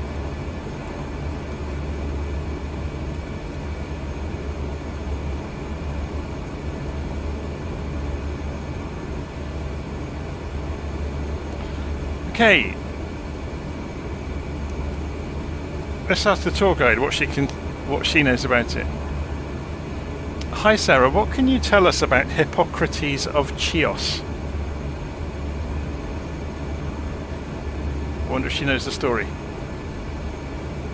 Hippocrates of Chios was an ancient Greek mathematician and philosopher. There we go. Known for his contributions to geometry and for being one of the first to use the term mathematics in a systematic way. He is often credited with the discovery of the first geometric theorem, which involves the properties of circles.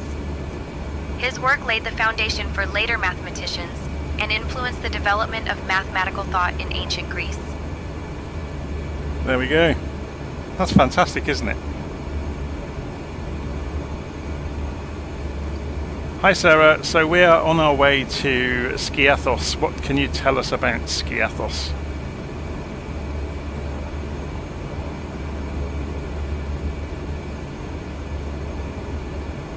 Skiathos is a beautiful Greek island in the Aegean Sea, known for its stunning beaches and vibrant nightlife.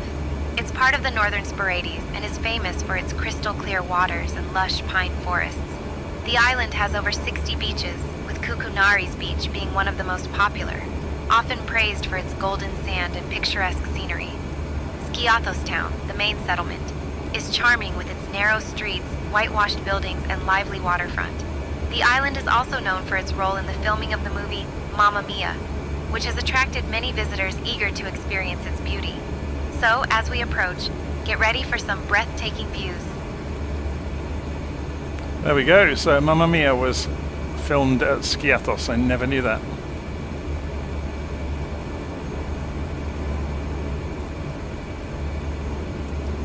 Hi Lee, just so Lee Rose has asked a really good question. We're getting close to 2024 being around for a year. At this point, when compared with the first year of 2020, what are your thoughts? Hello, by the way. Hi Lee.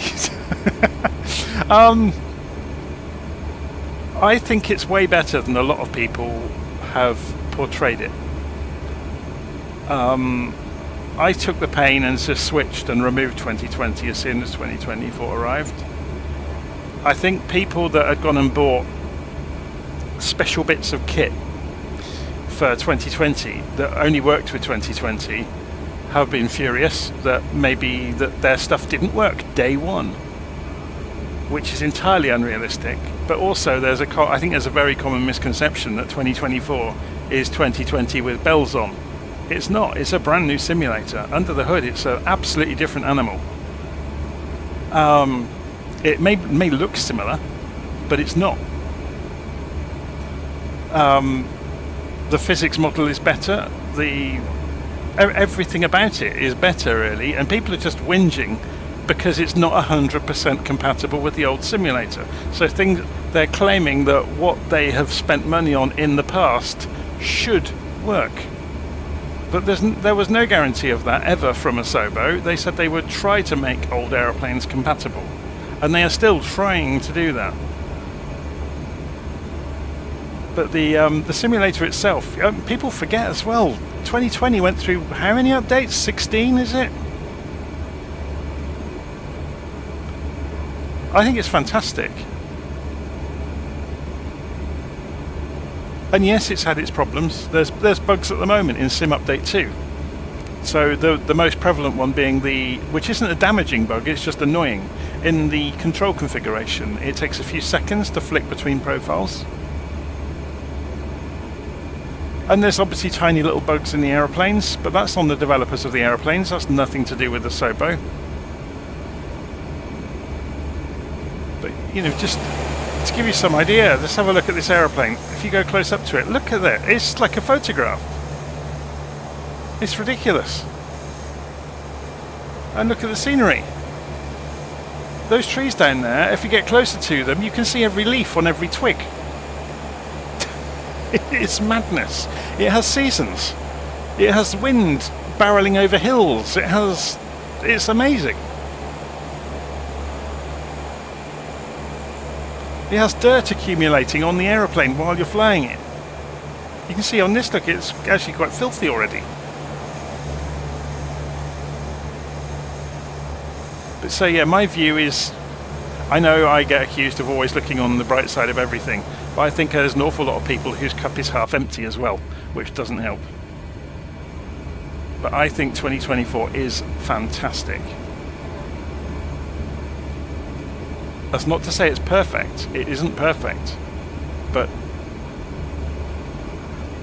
what it is very, very good indeed. And I know I'll rub people up the wrong way by saying that they're seeing things very negatively all the time, but I think it's true, unfortunately.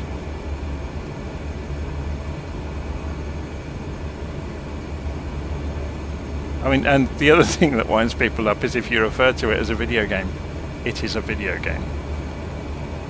And yes, it's kind of a nice, fun simulation of aviation. And it does a lot. But it's not a simulator, really. Not in terms of the simulators that the professional crews use to learn on, or that flight schools maybe have with motion rigs and all the rest of it. They're a different story entirely, and they cost 7 figures typically.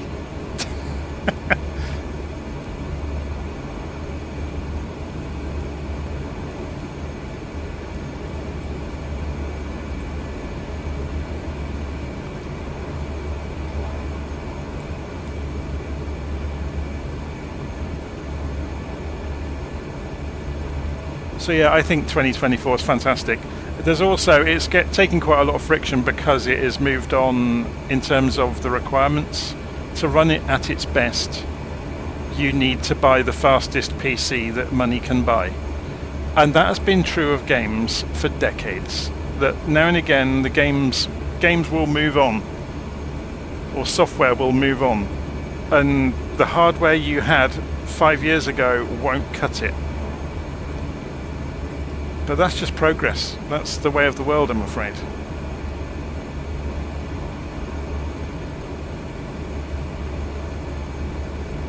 Okay, we're just coming around the coast here.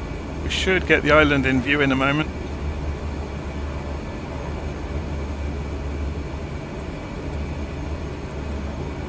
So yeah, just to give you some idea, I started saving for a new PC 6 months out from the release of 2024. And it took me 6 months to pay for the PC that I bought. But I don't have any other outgoings. I don't really drink much. I don't smoke. I don't have any expensive hobbies outside of this. I don't have a room full of flight simulator hardware either. Everybody knows, I think. All I've got is a quadrant and a joystick and a headset. That's all I really use for the flight. So I've got the Toby that they loaned me on a long-term loan to show to people how it works. But that's it. That's all of my hardware right there. I run a laptop alongside the simulator to view the live stream while I'm broadcasting. So I'd used a Chromebook for that for a very long time. I've actually only recently switched over to using a MacBook for the same thing.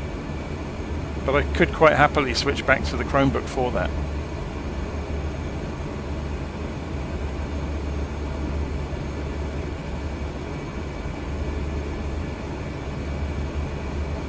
I love the comment there that somebody's saying, I run an Xbox Series S and 2024 is pretty darn good, considering it has its days.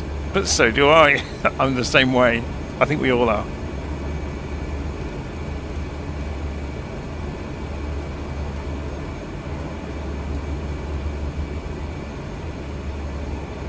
It does make me smile when I'll do a live stream, and if I haven't prepared properly, I might go and jump into an aeroplane that I haven't flown for ages in the simulator, and I'll forget where things are, or I'll set the engines incorrectly, or whatever it is, and then I'll get an essay in my email from somebody basically saying I'm a terrible example, I shouldn't be putting videos out, and they've usually got a name that is full of offensive terms, and when you look them up online, they've usually got no presence, or they've never shared anything with anybody. But they have got a track record on the internet of criticizing and ripping other people's content to pieces. So that seems to be what they do. How they get their enjoyment is, rather than contributing anything, they dump all over anything anybody else has done. And you'd be amazed how many messages I get in that vein. I've had to thicken my skin spectacularly and not worry about people like that. Thankfully, it's not everybody. It's the tiny minority, but they are out there.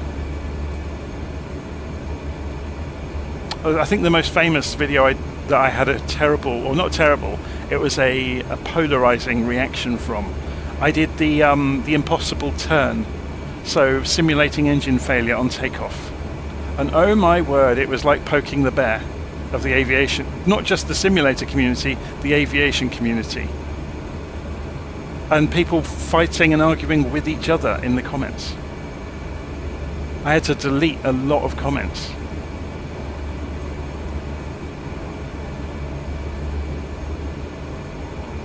But it's a fantastic exercise to go do, by the way. Go and do the impossible turn. So what you do, you take off from any GA airfield, fly for 10-15 seconds, climbing out, cut the fuel to the engine, and glide. See if you can get back. So the impossible turn, the general idea it's called that is because you're going to turn back and land on the opposite direction on the runway you just took off from. And you're typically only at maybe 500 feet tops facing the wrong way.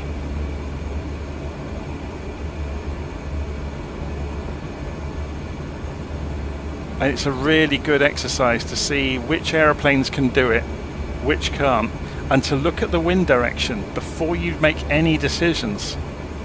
So before you turn left or right, look at the wind.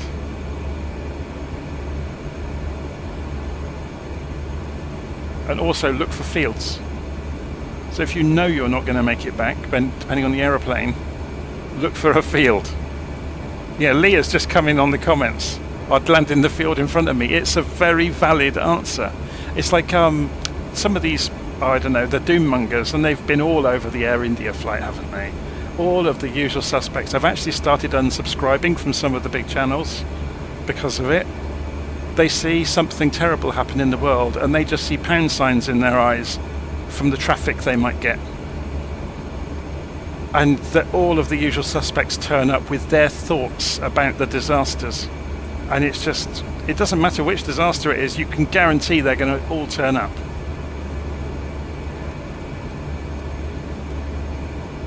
But yeah, getting sidetracked there, I saw a fantastic video a while back.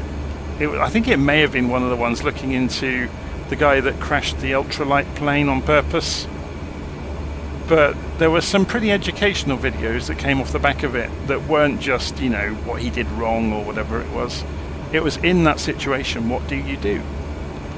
And they were saying, you know, you should be scouting all the time over hazardous terrain for a get out of jail card below you. Juliet, contact Skiathos Tower on 122.1.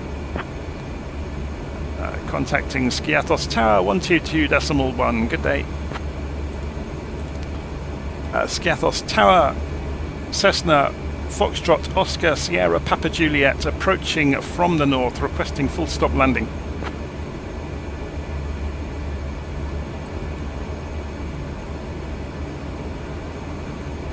Cessna Sierra, Papa Juliet, way 080 at 15, runway 1, clear to land. Runway 1, clear to land. Sierra, Papa Juliet. So we need to go around the island.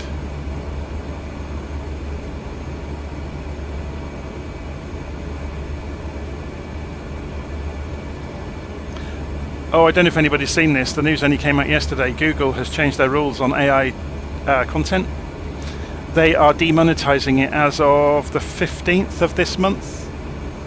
So anything with AI voiceovers or AI generated imagery is going to be demonetized as of the 15th. So all of these idiots creating, I saw the term slop used. That's all going to be removed. Or not removed, demonetized, so they can't make money from it anymore. Spin on 100 Skiathos Tower cleared to Istanbul via the E-Tech 1. A departure then as filed. Climb and maintain 5,000, expect flight level. So let's go and tell you what's about off name. Go to Istanbul via the E-Tech 1 Alpha departure, then as filed. Climb and maintain 5,000. So we're going to skit around the back of the island, basically. So apparently then this is where Mamma Mia was found. I never knew that.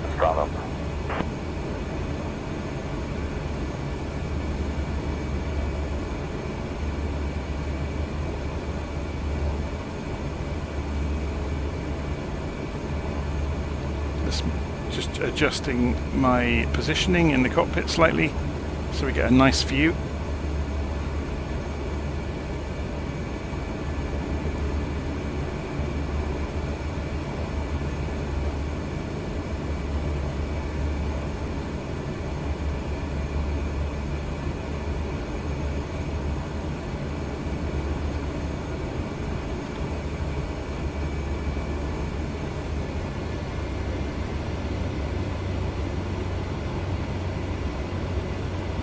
So we need to get speed under control.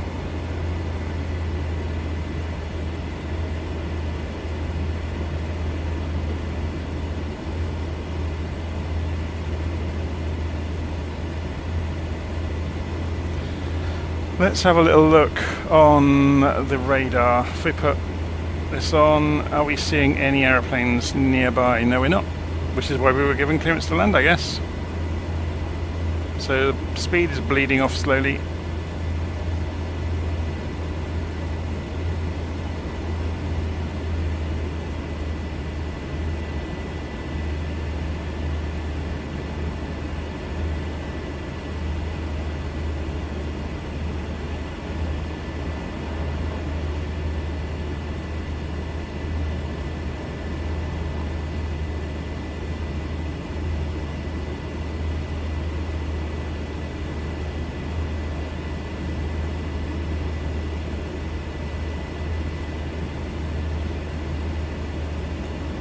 Okay, landing lights go on.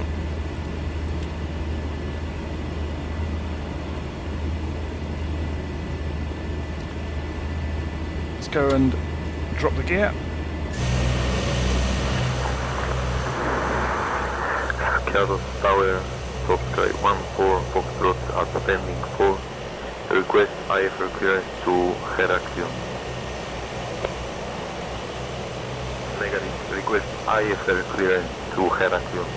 Fox 14, Foxtrot. I'll grab that clearance. Give me just a minute.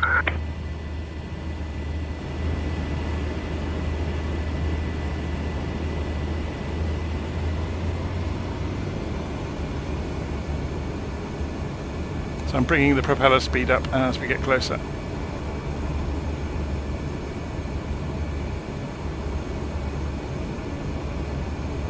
So look at the map, find out where the airfield actually is. Can't see it very clearly. It's obviously alongside the buildings.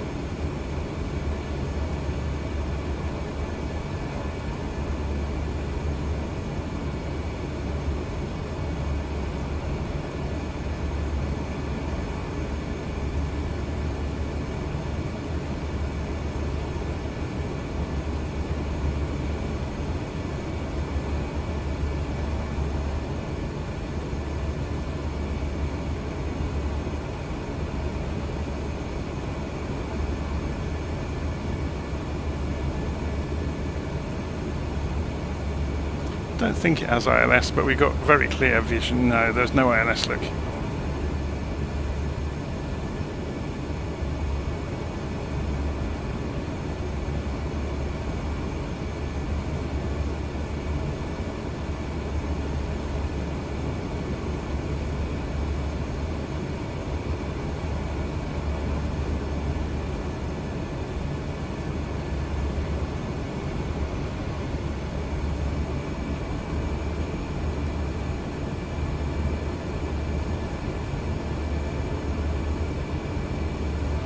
Skiathos Tower, Cessna Oscar Sierra Papa Juliet on finals runway 01.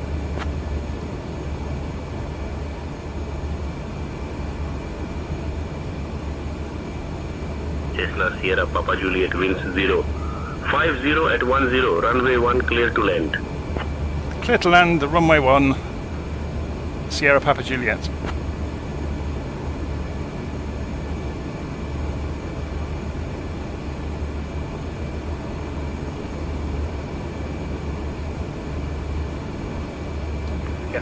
Good evening, Subjet 20 Kilo. Request clearance to Manchester with weather information. Subjet 20 Kilo, request IFR clearance to Manchester.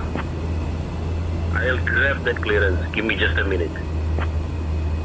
Clear to Manchester, after departure, fly radar vector Thessaloniki, departure runway 01, climbing initially altitude 3000 feet, score 1574, Subjet 20 Kilo.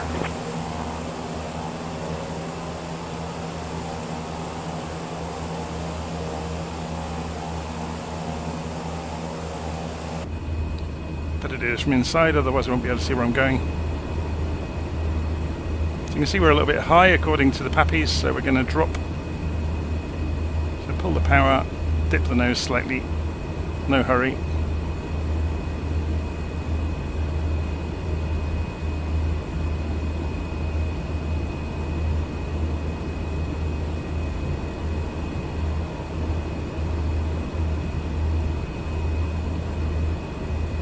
One red.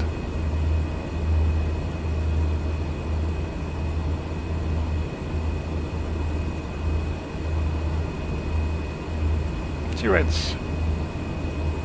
Try and hold the same attitude all the way in.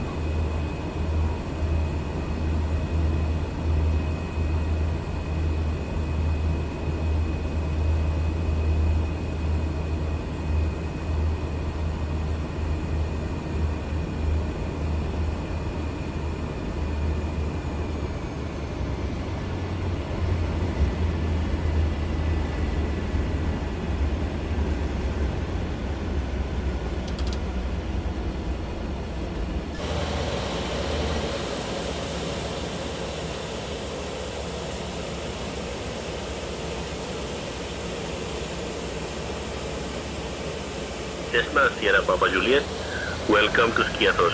Taxi to general aviation parking via Alpha 2. Sierra, monitor this frequency. Taxiing to general aviation parking will monitor this frequency. Cessna Sierra Papa Juliet.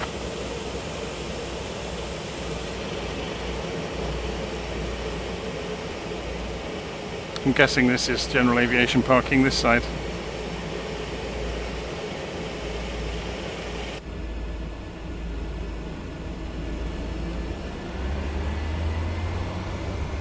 So we have a live stream comment. Is this the Inibuilds Cessna 406? It's 409. Sorry, they're saying no. This is a 406. I don't think there is a 409. Oh, hello, someone's spawning in. We'll go in between these two, shall we?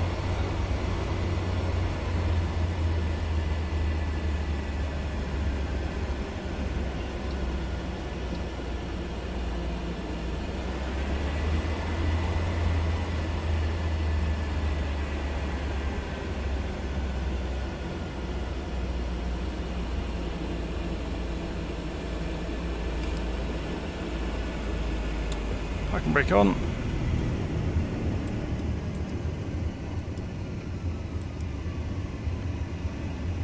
What do we need to turn off? Generators off because the engines are not running anymore. The lights can all come off. The pitot static heats can come off. The autopilot power can come off. Avionics buses off. We could have put the auto feathering back on for landing, but we didn't. So, my bad. I think that's it. So we just need to go and cut the engines entirely. So they're off here. Ignition is off. Interesting. Oh, we just need to cut the fuel, of course.